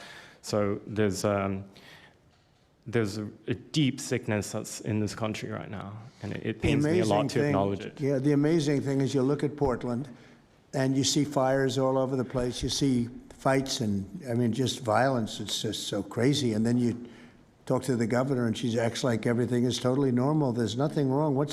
It's almost like, are you waking up from a dream or something? You see it on your network. You see it all over the place. And it's so bad. It's so crazy. It's like the movies you see for the kids, I guess not only the kids, adults also, where you have these bombed out cities and these bombed out people. It's like worse than that. I don't think they could make a movie as bad. And then the governor will get up and say, I don't know why they're coming here. It's such a wonderful place. And the amazing thing is the people want us to be there. The people, when they get the real people that live there, many of them have left, but the real people want us to be there. The same thing in Chicago. So they've had 60, 70 murders over a short period of time. Murders, people that got shot. They've had hundreds of people shot. And then a guy like Pritzker, or this low IQ mayor, gets up. I mean, he got up, he's got a 5% approval rating. And the people are all against him. They want people to come. Beautiful black women are wearing a MAGA hat last night on television. Beautiful people. And they said, we don't care who comes, just stop the crime. They don't care, frankly, they don't care if it's National Guard, military, send in anybody you want, stop the crime.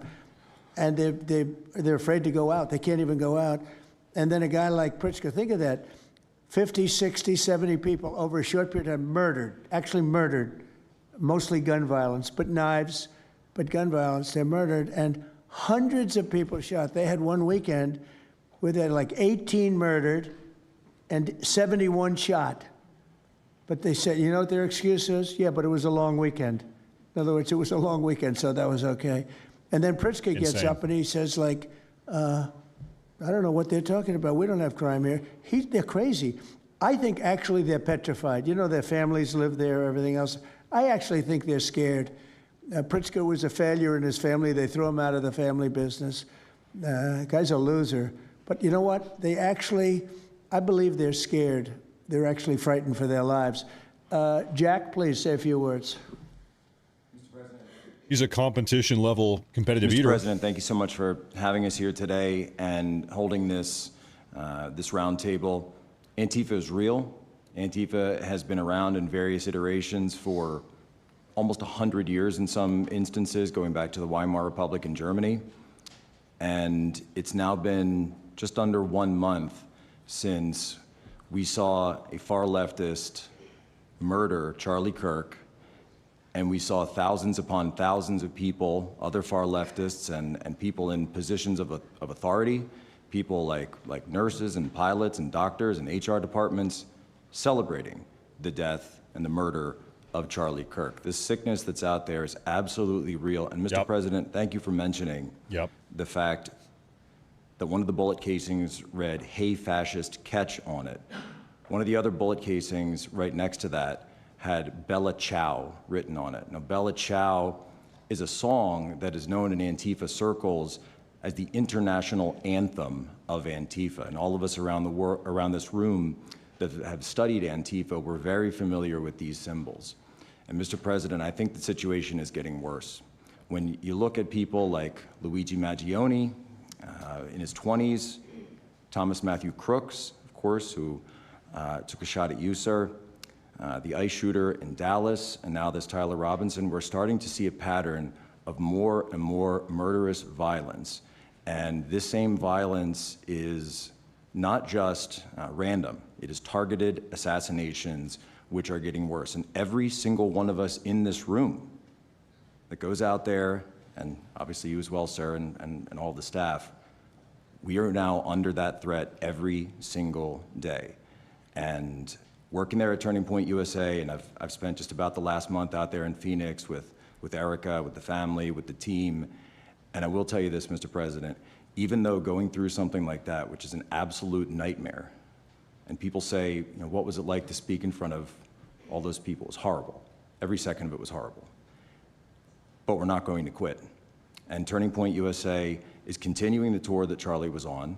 We had 6,000 people when we went back to Utah. We had 5,000 people last night in Montana, if you can believe that. We are continuing to organize on campus. We are getting more and more people coming out in the face of this threat, knowing what happened to Charlie. But Mr. President, we need to do something about this, because I fear that the next one who could be killed could be sitting at this table right now. And we're not going to stop, but they need to stop, and they will not stop until they are stopped. Thank you. Thank you, Jack. I appreciate it very much. One thing I have to say is that Washington, D.C. was almost as bad. I don't know what could be worse than Portland. You don't even have stores anymore. They don't even put glass up. They put plywood on their windows, but most of the retailers have left. But Washington, D.C. was so bad, and Pam, I'd say it took 12 days to really make it pretty good and a month to make it great. And now people are going out to dinner. The restaurants are booming. They don't have enough seats. They're opening up new restaurants because many of them closed. And people are walking down the street totally safe. A reporter, I'm not sure if she's there. I can't see somebody reported there. She is. She was violently assaulted. And I don't know, she tends to be somewhat liberal, but she wasn't liberal on this one. I appreciated your honesty, but that won't happen again. It won't happen again. You're lucky you're alive, frankly, with what happened. I know exactly what took place. So Washington, D.C., our capital, we thought we'd start there appropriately, and it's safe, and people are so happy. They're so happy. And now it's a couple of months. I went to dinner there. I felt totally safe. I gave a press conference right in the middle of the street, which I don't think Secret Service was thrilled about. But, you know, I'll tell you what, I wouldn't have wanted to do it 6 months ago. It's incredible what happened. Now we're in Memphis. As you know, we're having a great impact in Memphis. It's been only a week, but it's, Cash, I hear it's been amazing what's happening there just very early. But you take a look at D.C. and you take a look at some of the other. We've had a big impact. What we haven't said, because Pritzker said, well, crime is going down in Chicago. Well, 5 months ago, Cash went to Chicago with a lot of FBI agents just to prepare it so that we went in with, I guess you could call it a surge, call it whatever you want, but would be even more effective. And we're going to be doing that, and very, very strongly doing that, because Chicago is a very unsafe city. It's a great city. The head of the Union Pacific Railroad said, sir, please save Chicago. It's a great city. It can be saved. Other cities are gone. I mean, they're lost. They can get better, but they're just really, they've been so decimated. But I'm so proud of what they've done so quickly in D.C., and it's taking place quickly in Memphis, where we were asked to go by the mayor and by the governor. And it's really incredible what we can do and how fast we can do it.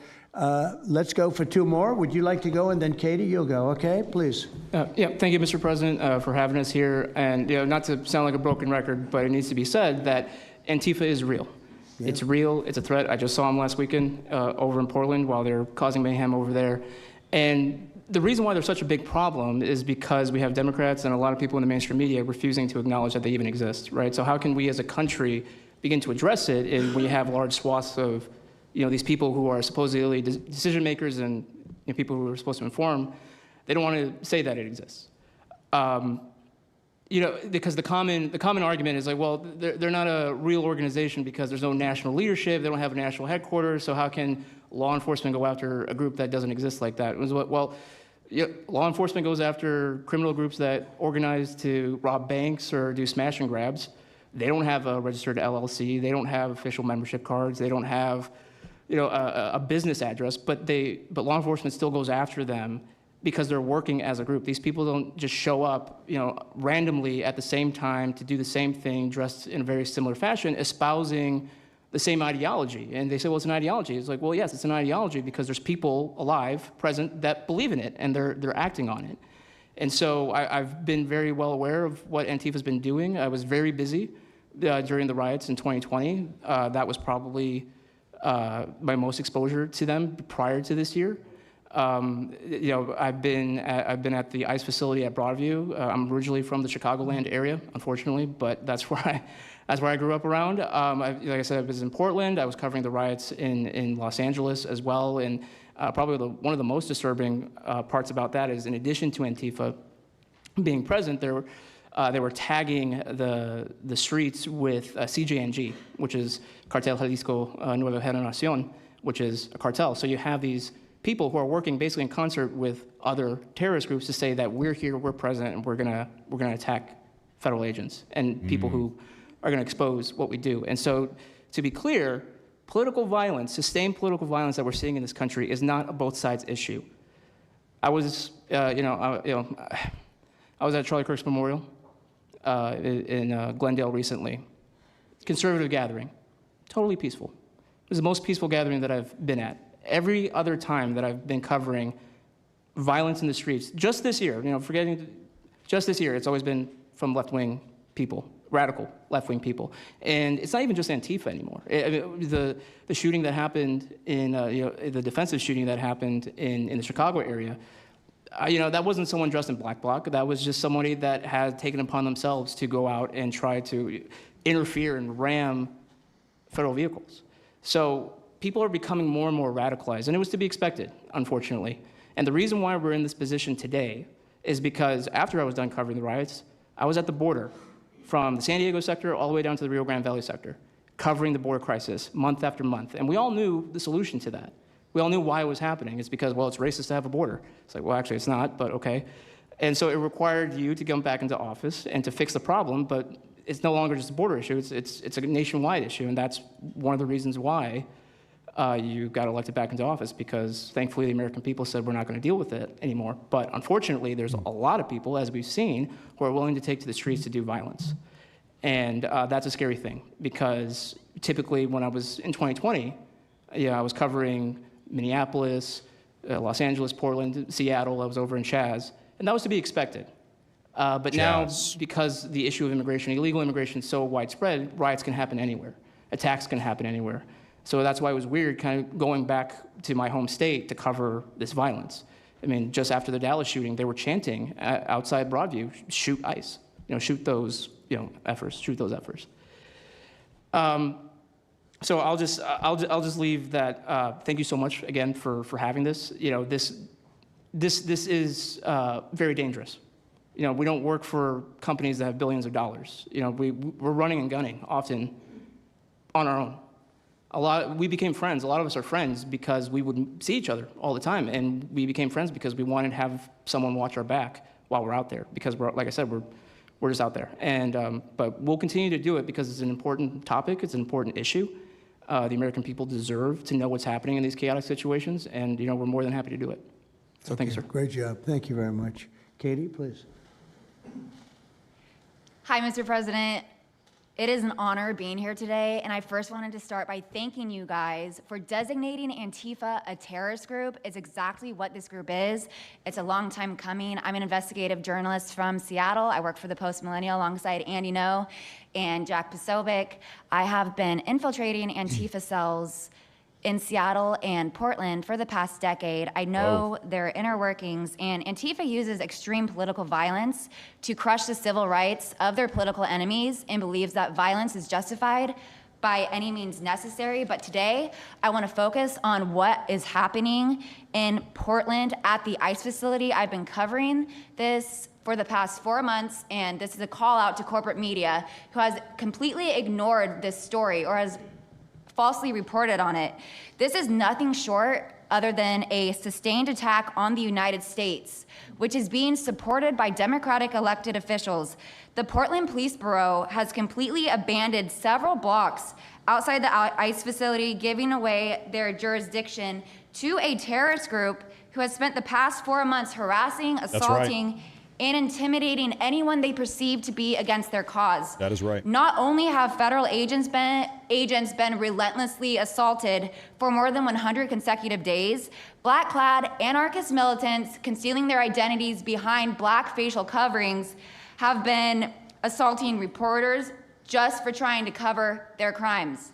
Today, I am sitting here with a black eye and a concussion after being violently hit in the face with a metal pole while reporting outside the ICE facility just this past week.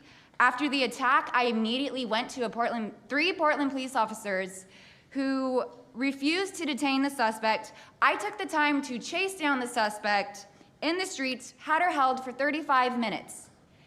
I was waiting for Portland police to come, and they never came.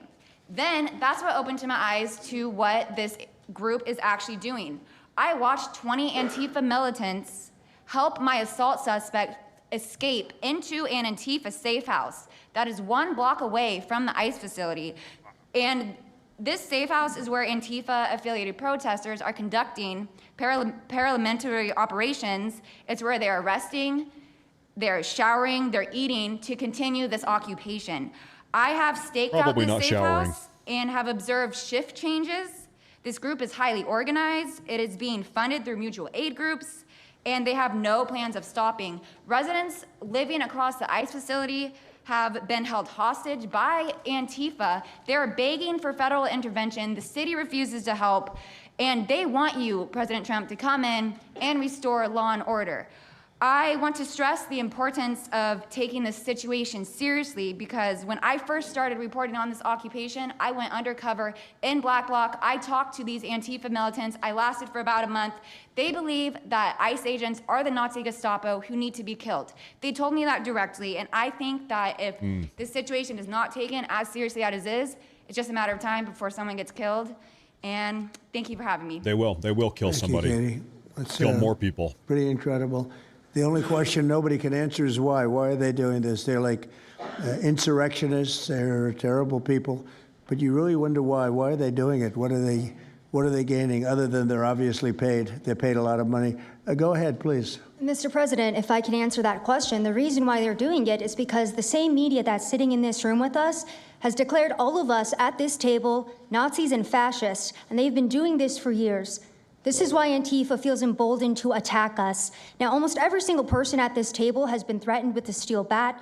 We've been assaulted, we've been harassed, we've been threatened, and that is in huge part due to the media. So my message right now is for you guys, because 2 years ago, back in 2020, by the way, I was censored for my reporting on Antifa here in Washington, D.C. You were talking about how safe it is. Now, Mr. President, it wasn't so safe back then. Back in 2020, I watched as a father was being mobbed and surrounded by Antifa members as his terrified, crying children looked on and the police here did nothing. I watched as a woman had her hair violently ripped out of her skull simply for waving an American flag on the streets of Washington, D.C. And by the way, if you guys try to go and find any of this footage, you won't find any of it because Twitter deleted all of it because our president shared my reporting and they deleted my entire account immediately after.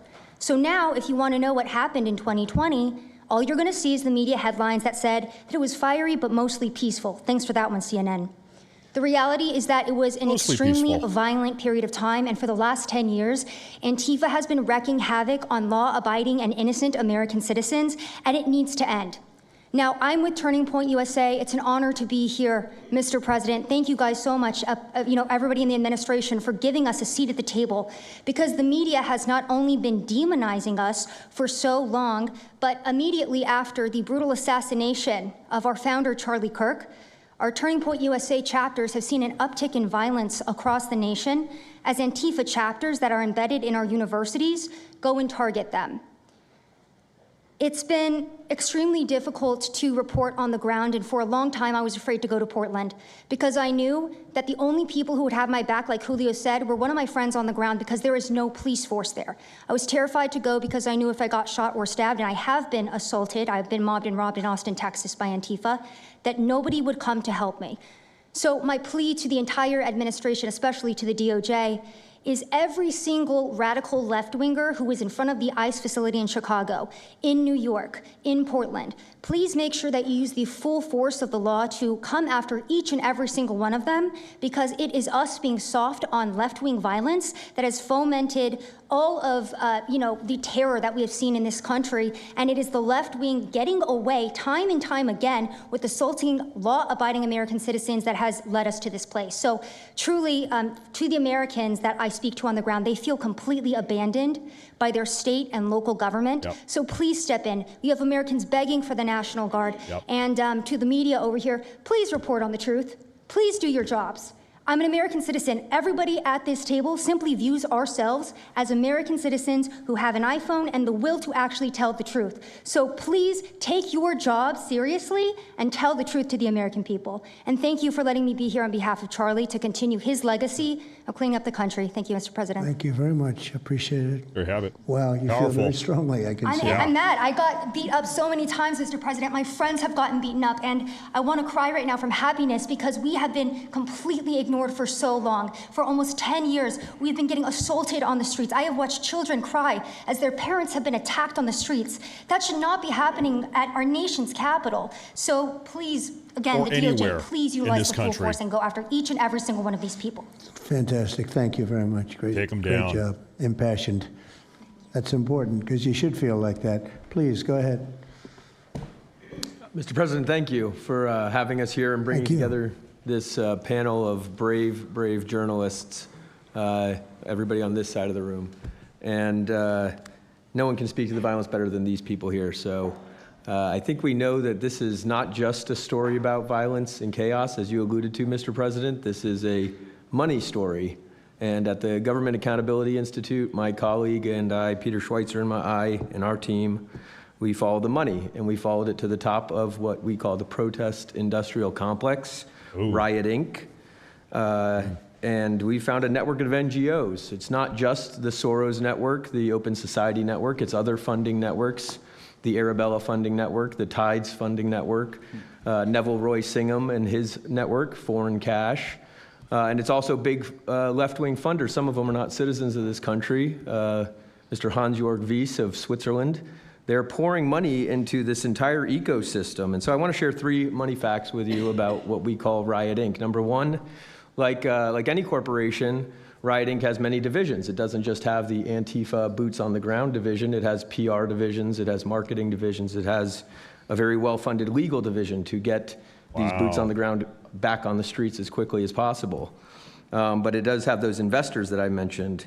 Number two, we have identified dozens of radical organizations, not just the decentralized Antifa organizations, but dozens of radical organizations that have received more than $100 million from the Riot Inc. investors. These would be the lawyer groups. These would be the groups that advocate for calling good, honest Americans fascists, et cetera.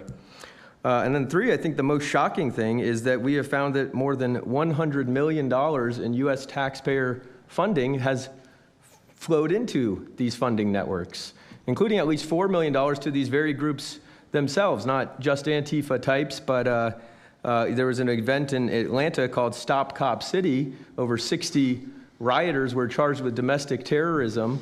These groups received money for that from both the billionaire class as well as taxpayer money. So one other thing, this money helps fund the decentralized crowdfunding platforms. These are ways that Antifa, the John Brown Gun Club of Elm Fork, which had links to that attack on the ICE facility, the Socialist Rifle Association, and just because they don't have LLCs or EIN numbers doesn't mean they can't get paid. Some of these funding platforms, crowdfunding platforms, are funded by this network that we call Riot Inc. So, again, I want to thank you for your leadership, for the whole cabinet's leadership on this. We're going to keep following the money and appreciate everything you're doing, sir. Do you know the name of any of the funders? Do you know the names? Because if you do, I'd like you to give them to Cash or Pam. Absolutely. Or Christy. Yeah, we'll do that. As soon as you can. That's all of you. Because you probably know the names after a certain period of time. You tend to find out. But these are people that do not have good intention for the country, and that's treasonous probably. So if you could, very important, if you could do that, it would be great. Nobody would know better than you. You'll figure it out. Thank you. Please go ahead.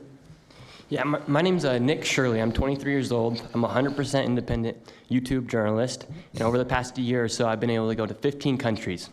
I've hung out with people in the gangs of Brazil, in the favelas, in the prisons of Secot. But yet the most dangerous places I have been here in the United States, unfortunately. And I've had the opportunity to show people about the protest Antifa here in the United States, and there's nothing organic about what they are doing here in the United States. I've watched people be bussed in from states. I've watched the same lady at a protest in Atlanta be bussed to protest in DC and then in New York City. There's nothing that is honest about what they are doing. And they have signs. I've seen the same signs here in DC and in London as well. It's a big organization and corporation that they're running. And people may wonder, like, what's the threat to us as Americans if we go? Well, you'll be labeled as a fascist, you'll be labeled as a Nazi, and they'll wish death upon you because they wish death upon me. And just last week in Portland, Oregon, I watched a lady get trapped in her car, surrounded by Antifa, and her sister messaged me after seeing the video. She said, the only reason I think my sister was safe is because you were there recording. I also was chased out by a member of Antifa who said he would smoke me, and next thing he knew, a DHS sniper had lasers on his chest. If he was not there, who knows what would have happened that day. These people are very dangerous, and people wonder how they're able to do it. The reason is because these cities are not enforcing the law. And why should these people be worried if the law is not being enforced? And we are not far right, nor are we far wrong. We're just right. And the truth about what's happening here in America with these groups is very dangerous. And I thank you, Mr. President, and your administration as well for acknowledging that. Thank you very much. It's too bad you have to go through it. I know, it's a little crazy, much. right, Mr. President? Well, you're going to get to the bottom of it, so it's a very important thing you're doing. Thank you very much. Please, Cam. Yeah, I've just got something very short. I'm attacked every time I do my job. When I leave my house to go to work, I am violently assaulted. I've had guns pulled on me. I've been bear sprayed. I've been beaten down. I've been almost killed. So my question for all of you is, how would you feel if every time you showed up to work, masked militants tried to kill you?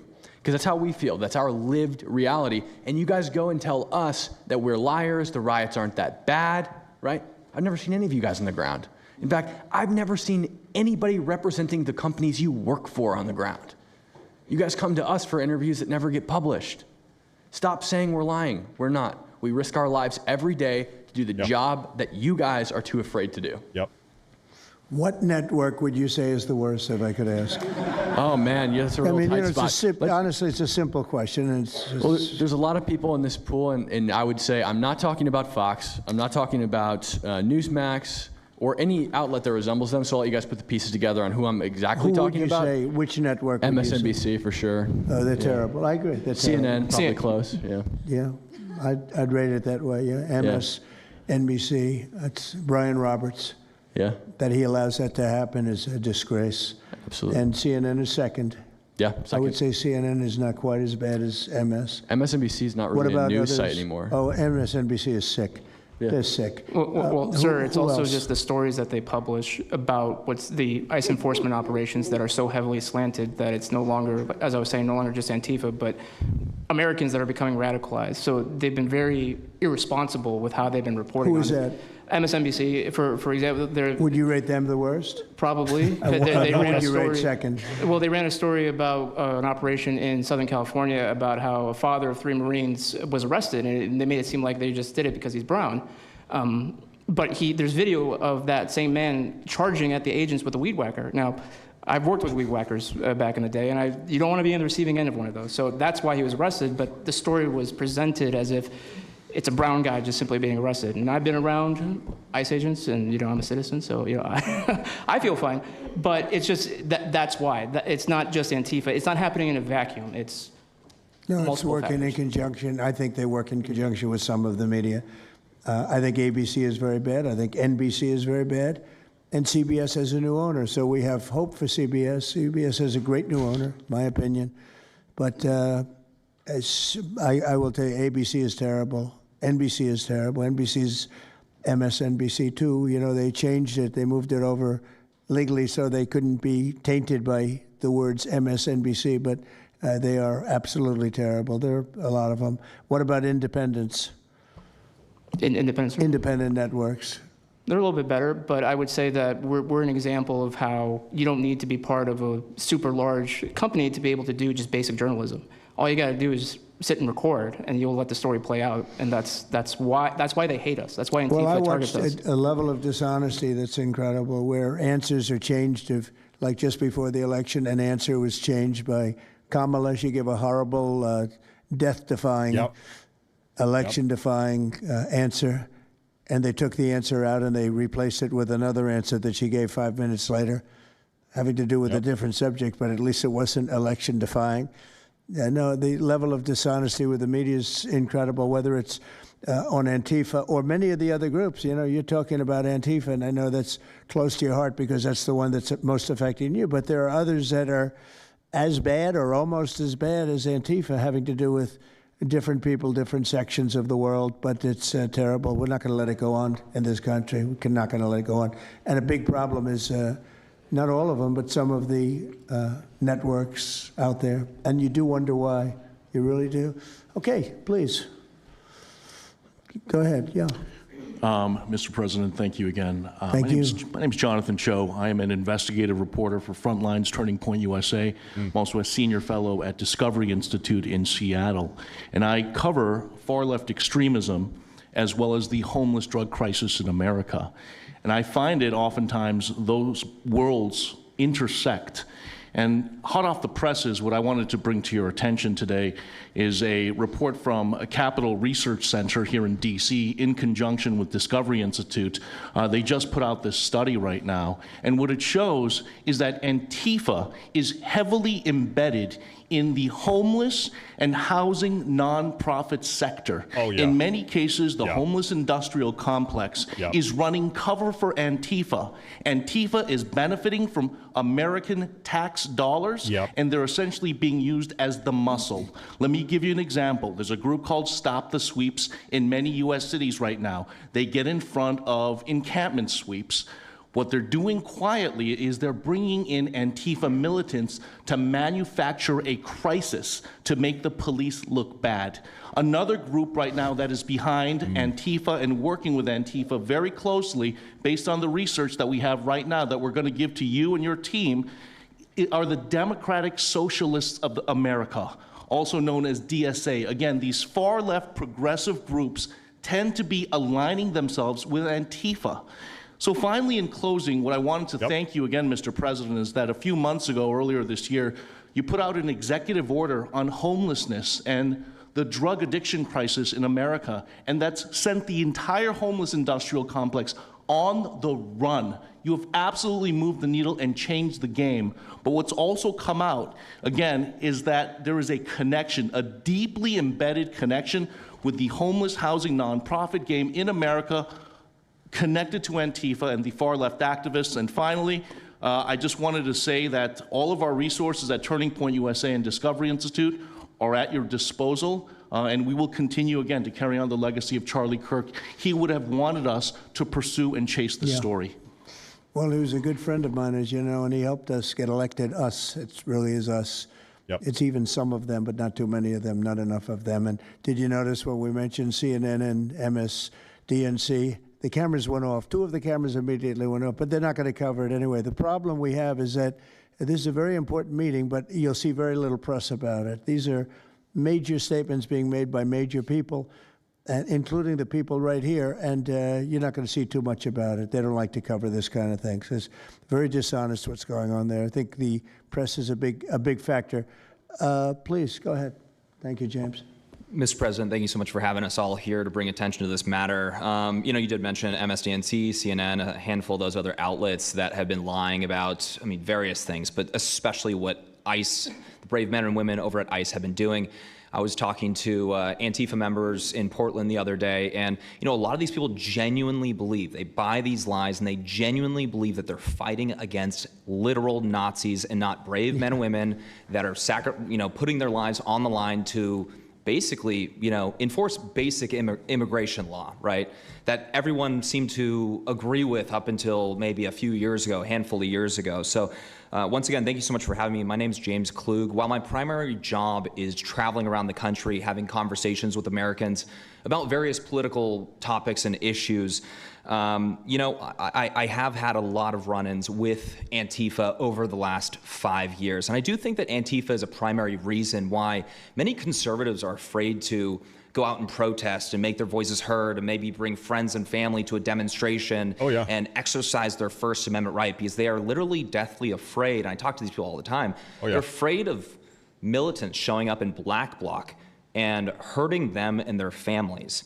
And, you know, I've personally witnessed Antifa assaulting hundreds of police officers. I've witnessed them firebombing police departments and federal property. I've witnessed them making death threats against federal agents, police officers, journalists. I think I've witnessed every single person here, maybe not personally, but I've seen them get, hunted down and attacked.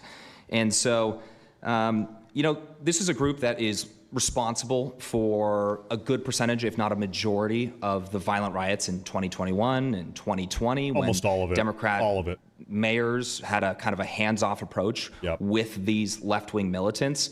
Just as a quick reminder for everybody, we're talking about dozens of murders that happened in those riots. We're talking about billions of dollars of damage to property and communities all over the country. We're talking about thousands of officer injuries. So this isn't just like some little thing that they're, they punch a journalist here and there. No, they're responsible for a lot of damage and a lot of people that have, unfortunately died and basically suppressing people's voices, And so what I did want to talk about is to get this footage, almost every single person in the room here, to get this footage, you have to go undercover because you are at risk of being beaten or worse. You have to go undercover. You have to film low key to capture them committing crimes. This is stuff that the mainstream media was not doing and has not been doing. They'll show when Antifa is maybe, it's a little bit more peaceful, and they'll show when it's more mellow, but they'll remove the cameras when things get violent and it's actually dangerous to be here. And I have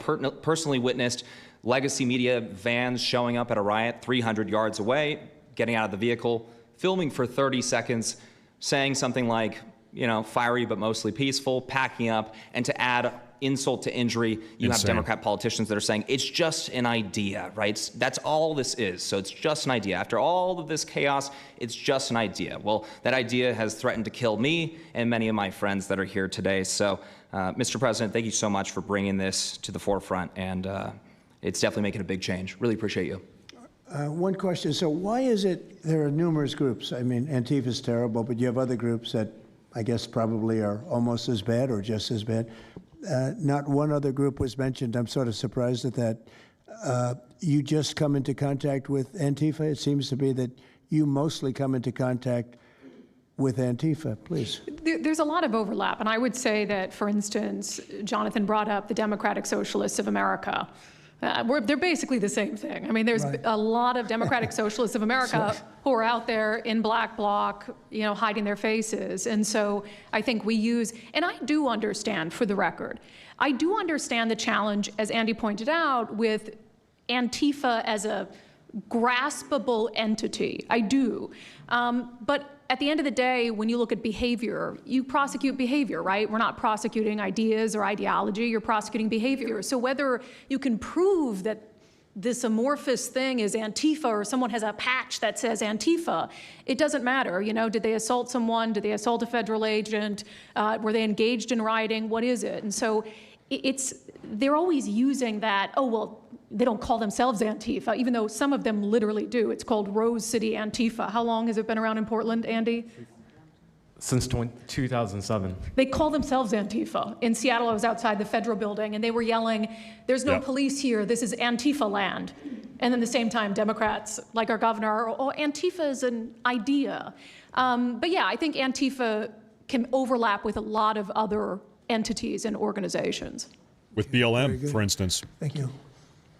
President Trump, I just wanted to add this real quick because you were asking which mainstream media outlet is the worst. What I think, it's any of them that decided to call Kilmar Abrego Garcia Maryland Dad. Because when I'm out there on the street talking to these people, they call Maryland Dad is this human, he's actually a human trafficking MS-13 gang member that's illegally in the country. But the amount of people on the street that I spoke with that thought that he was a U.S. citizen that was being deported to Uganda is dangerous. These people genuinely believe, based on what comes out of the garbage standing over here, that you guys are deporting U.S. citizens.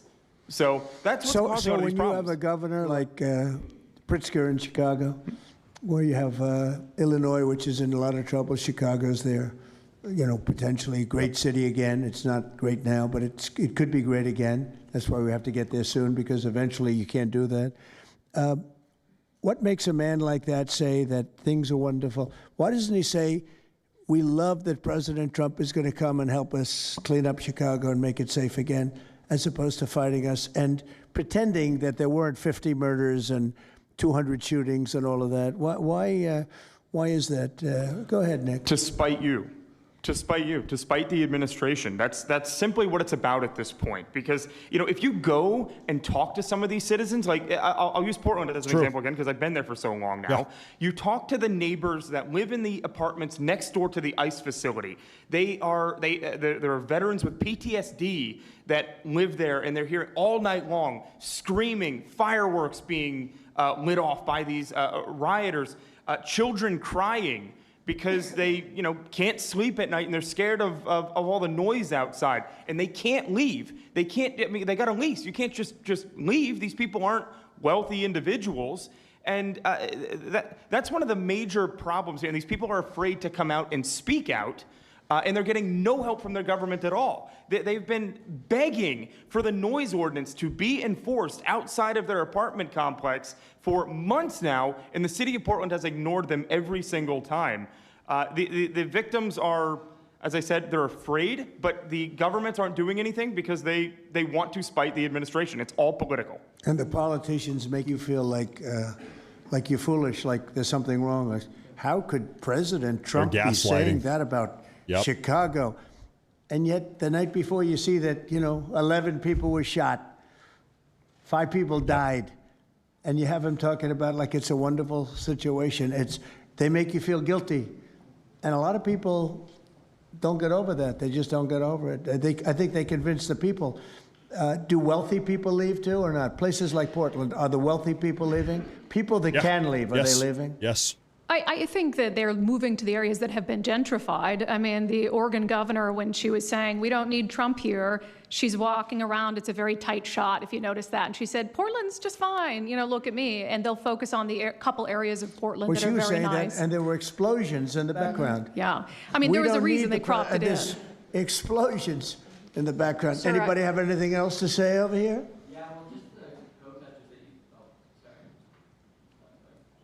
And then we'll get, should we be taking questions, or is it just a waste of time? Because they can ask questions, but, well, there's Brian, he's good.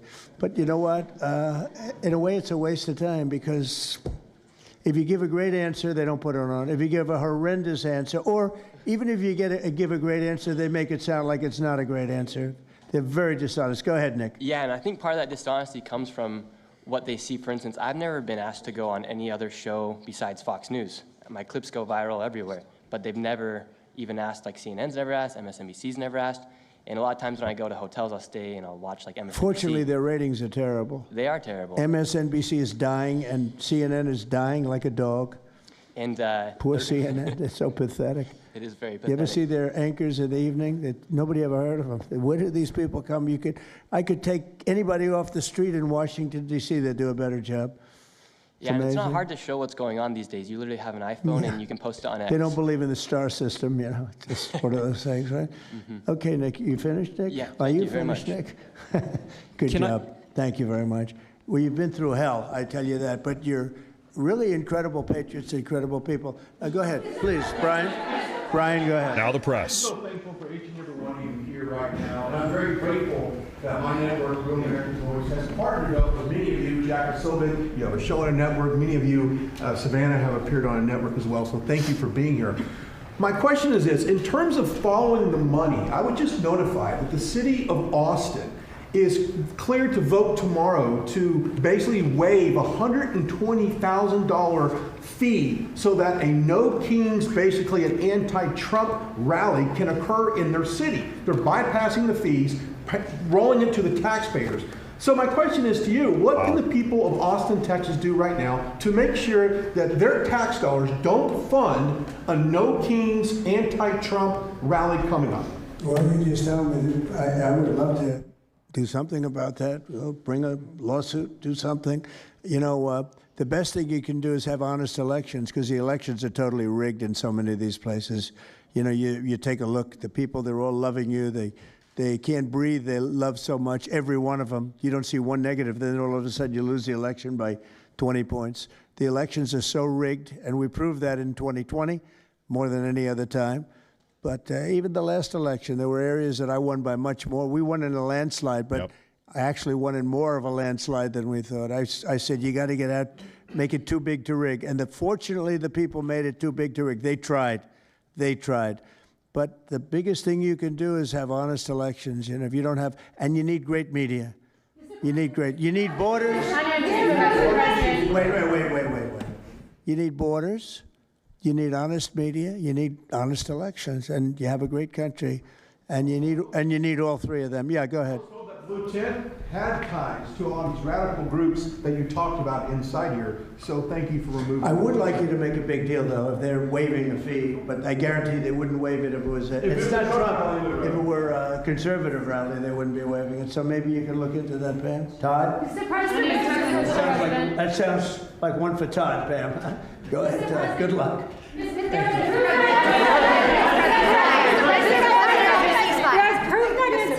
Actually, I am with what network? I'm with Al Arabiya. It's an Arabic network based in Riyadh in Saudi Arabia.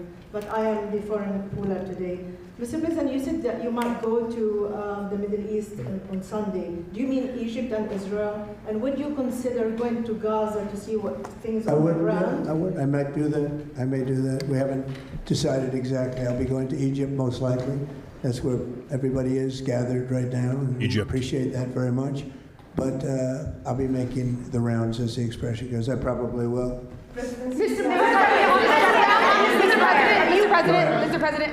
Go ahead. Just to clarify, you said you might go to Gaza. You're saying that's the first topic. I'm representing the TV pool, but I'm with NBC, sir.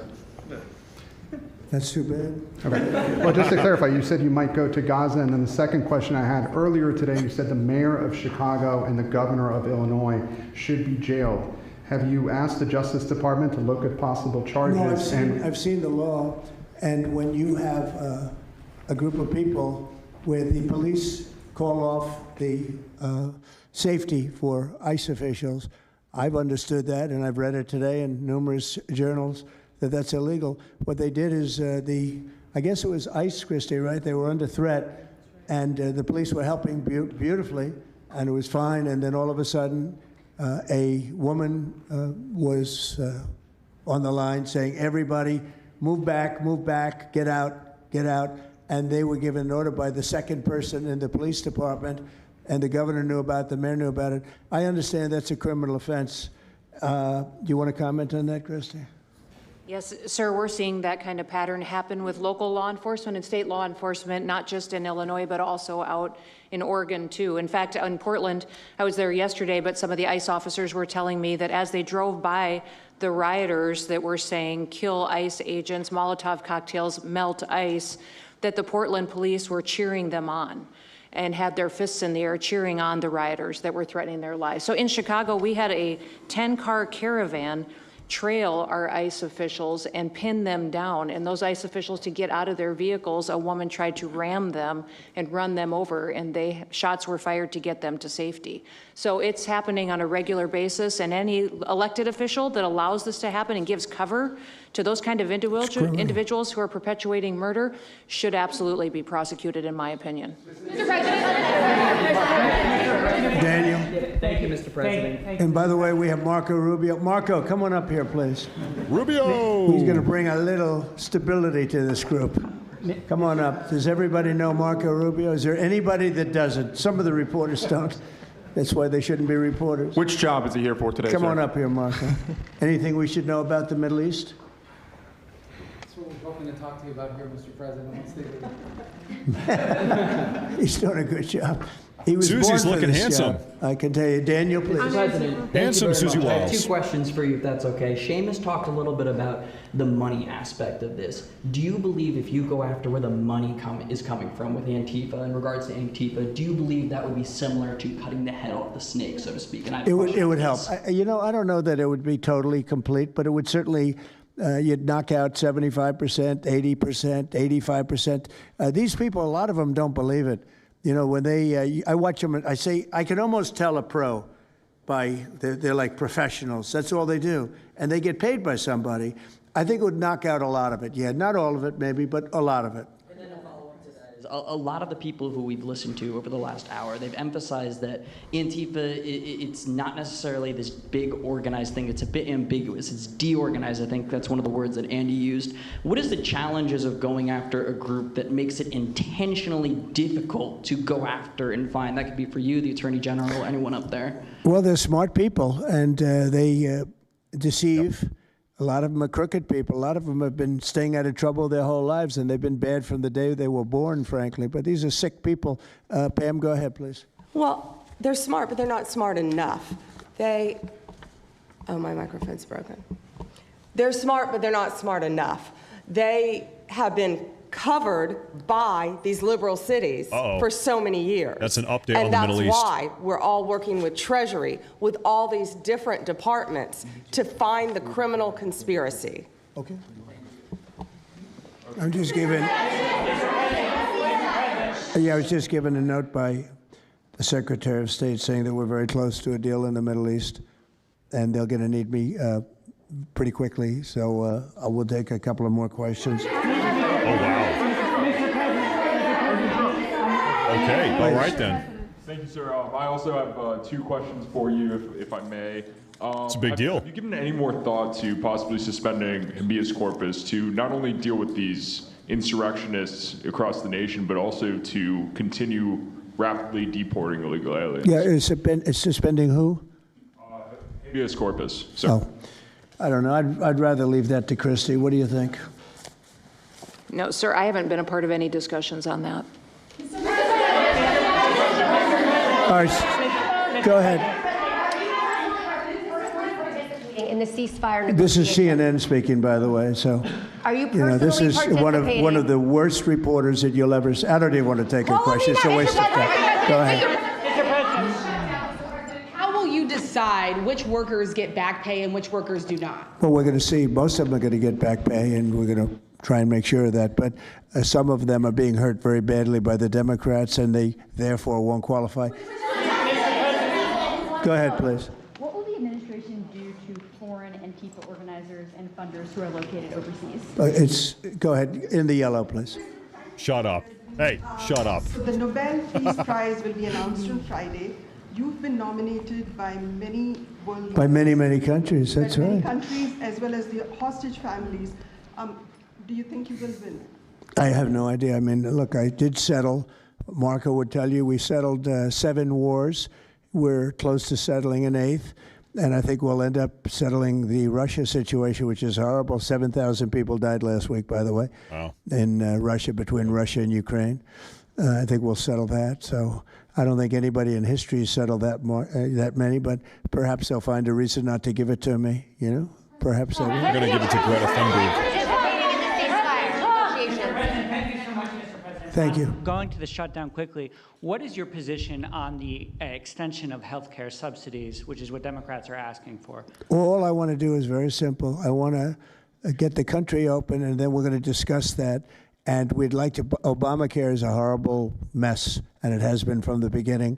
We want to make it better, stronger, even if it costs more money, we want to make it better. The Democrats want to make it worse. The Democrats want to approve health care for illegals coming into our country, many of them coming in from prisons and mental institutions and drug dealers.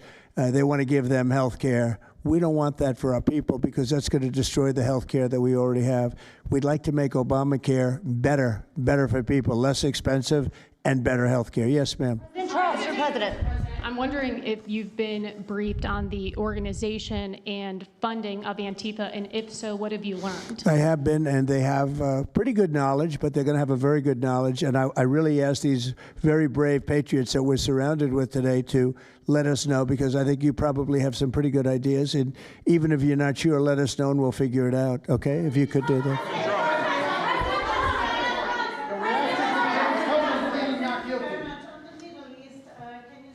You're from Italy? No, I'm from France. Can you specify how close we are to the deal? Would that be announced today or tomorrow? And do you want to see the hostages released before you travel to the region? No, I think I'll probably go maybe before the hostages are released or shortly thereafter, pretty much shortly thereafter. Yeah, please. Participating in the negotiation. Go ahead. Who are you with? The Center Square. I had the honor of asking you originally if you would designate Antifa a terror organization. And I stand here before you today, and I'm echoing what Andy said over here. Are you going to work with your administration, as the Secretary of State's here, are you going to work with your administration to designate it a foreign terror organization? You mean a terror? Antifa? A foreign terror organization. Well, has that been done? Pretty close, right? Would you like to see it done? Yes, Mr. President. Do you think it would help? They have foreign I'd be links glad all to across do it. I Western think it's Europe. the kind of thing I'd like to do. If you'd like, does Middle everybody East. agree? Foreign. If you agree, I agree. Let's get it done. Do okay? it. Let's get it done. Marco, we'll take care of it. Mr. President. That's international, you mean? Yes. International. Yes, President. Sounds good to me. Foreign terror organization. Steve, are you okay with it? Yes, it's true. There are extensive foreign ties, and I think that would be a very valid step to take. Good, I think so too. Yes. Good, I think it's a good Stephen point. Miller. Thank you. President, are you planning on formally participating in this? On the shutdown, we are now about 1 week away from military service members missing their paychecks. We'll always take care of our military. Would you encourage Congress to pass a standalone bill to pay our service members? Yeah, that probably will happen. We don't have to worry about it yet. That's a long time. You know what 1 week is for me? An eternity.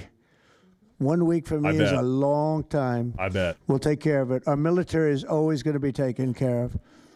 Yeah, please. Blue dress, blue. President, Rebecca with Blaze News. I'm curious to know, so you're talking about the money funding these Antifa organizations, and somebody brought up Roy Singham, I think it was you, who, by the way, is married to one of the co-founders of Code Pink, this infamous left-wing organization. I'm curious to know the administration. Who is that? Who is that? Roy Singham. He's married to. No, did you say they're here? No, he's not. A journalist brought him up, but he Oh, I is, see. Okay. Yeah. Okay. Seamus, thank you. Good bring up. Excellent. Go ahead. He's somebody who's been reported on extensively, and I'd love to know what the administration is going to do to actually bring consequences to some of these names. You mentioned. Well, I don't know the name, but I would like to ask Pam to take a look at it. You know, a lot of the best information we find are through you and other people like you. So I'd like you to look at it, Pam.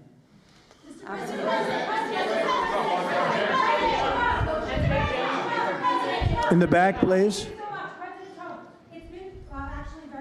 Proof that Antifa did infiltrate on January 6th, dressed up like Trump supporters and incited violence. Is that something that you would want the new J6 committee at Congress to look into? Well, I've heard that. They dress up like, they're fresh out of MAGA, but they have nothing to do with MAGA. And they make trouble and they try and blame it. And yeah, we know some of that, and we will be acting on some of that. We've seen it. So I think you could stay a little longer, but the problem is, although you have some very honest journalists in here, you also have some largely dishonest journalists like MSDNC and CNN. I think they're very dishonest, unbelievably, like a waste of time even talking to them. But I have to go now to try and solve some problems in the Middle East, although I'm very well represented by our Secretary of State. He could probably do an even better job than me. But who knows? We don't want to take any chances, so we're going to go and do that. If you'd like, Pam, would you like to stay for another 5 minutes, 10 minutes while we have all these great people? And I'll let Pam and Christy take over and get some good points out. I just want to thank the people around the table in particular. You've been amazing. You've been brave. You're real patriots. You're real patriots. And at some point, we're going to have to look into, at least in certain cases, rewarding you with some very important medals and honors, okay, as we have done and will be doing with Charlie Kirk. Charlie is getting the Presidential Medal of Freedom, which is our highest award outside of the Congressional Medal of Honor. And I think they're sort of even. One's civilian and one's military. But unfortunately, the civilian sometimes is military also because of what we have to go through on the streets of this country. I can only tell you this. We have a great nation. We have a nation that's right now the hottest in the entire world. We're the hottest nation in the world, despite all of the things we've been saying today. But that's going to make your job easier because nobody's doing better than we are financially. We've never done better. We've had, I think, 58 stock market increases since I've been top, meaning record increases. We have never seen anything like it, and we're going to keep it going. That makes it a little bit easier for what we're doing. I guess maybe it also makes some people crazy because they don't want to see us do well. But we're the hottest nation anywhere in the world, and we were a dead nation 1 year ago. I say it all the time. We were a dead nation. Now we're the hottest nation in the world, and that's said to by every leader. One of the reasons that We have every country already signed up or just about to sign. Every country in the world on this whole mess we have going over with Hamas and the Middle East and all of the things you see is they respect our nation. A year ago, you wouldn't have been able to get it. You certainly couldn't have gotten it with Biden. You didn't know where the hell he was. But a year ago, you wouldn't have been able to have a situation like this. So I just want to thank the people around this table, and certainly the officials around the table, because they've been incredible. They've been brave. And I watched yesterday, Pam, and I watched a little bit. I thought it was so good. I rounded up, and I watched it late in the evening because I thought you were fantastic yesterday. You really, look, you had some wonderful senators, some great politicians asking you very fair questions, and you had some real slime balls. But I thought you were amazing, so thank you very much. And Christy, thanks for the great job. Cash, thanks for the great job. Always my man back down there. He's the silent type, but he's a hell of a lawyer. Thank you all. We're going to get peace in the Middle East. That's what we want to do. Thank you very much, everybody. We need peace on the streets and peace in the Middle East. What specifically makes you so hopeful, Mr. President? Now, folks, I have some breaking news for you that actually popped up during this press conference. They might be continuing, but folks, remember yesterday I was talking about Trump invoking the Insurrection Act and everybody said, oh, Matt Morris, what do you know? Clickbait, clickbait, clickbait. Folks, listen, time and time again, vindicated. Oh, they're cutting it. Are they? No, they're going to keep it going. Okay, well, just give me one moment here. Breaking news, President Trump is seriously discussing invoking the Insurrection Act, a law that gives the president the power to deploy active duty troops inside the U.S. for law enforcement purposes, per MSNBC. Another report, Trump administration, breaking news, officials internally are seriously discussing invoking the Insurrection Act. Another one, this all popped up about 45 minutes ago. Breaking news, President Trump seriously consider Insurrection Act. So this is something that they are talking about right now inside the Trump administration. We did not talk about it today at this press conference, but this is something they are talking about internally now. It's coming out. The mainstream media is catching up to us here. They're catching up to us. We were talking about this yesterday. We got the word a day ahead of these guys in the mainstream media. So what a crazy day. I think it's great that the Trump administration is giving these independent on-the-ground journalists a chance to share their stories and really hopefully wake the American people up to really what is going on. There was one person that was not there today that I wish was there. Hello, her name is Honey Badger Mom. I think Honey Badger Mom should have been there today in the White House giving her testimony because, you know, she has been really in the trenches. She has been assaulted. She has been bear maced. She has received death threats, all types of threats. I wish she was there. She was not there. I don't know why. But anyway, regardless, beyond that, this was a very good event. I think people got to wake up. The American people need to wake up and see what the hell's going on out here. So really a great show. Insurrection Act any day now. It could be later tonight. Who knows? We've been hearing the chatter about this for a couple days now. Things are getting more serious, increasingly serious. Now we do have one final big super chat here from DD67, $20. Thank you very much. He says, saw it on Fox, looked for you and watching here. Thank you very much, folks. We here today, all of us covering this, we were doing better numbers than anybody else on the entire internet covering this, okay? We are shining a light, and I want to say thank you, guys. Thank you, ladies and gentlemen, folks around the world, predominantly Americans, but we have some foreigners here too. Thank you for being here and helping us together. We're shining a light on what is going on in this country, exposing Antifa, far-left radical domestic terrorism, violence, their foreign NGO funding networks. The money's coming pouring in. Thank God the Trump administration is taking this seriously and shutting it down, identifying the money, holding these people accountable, throwing them, charging them with federal crimes, domestic terror charges. Thank you, guys. Thank you very much for being here. We are doing it together. Thank you. That is going to be a wrap for today's broadcast.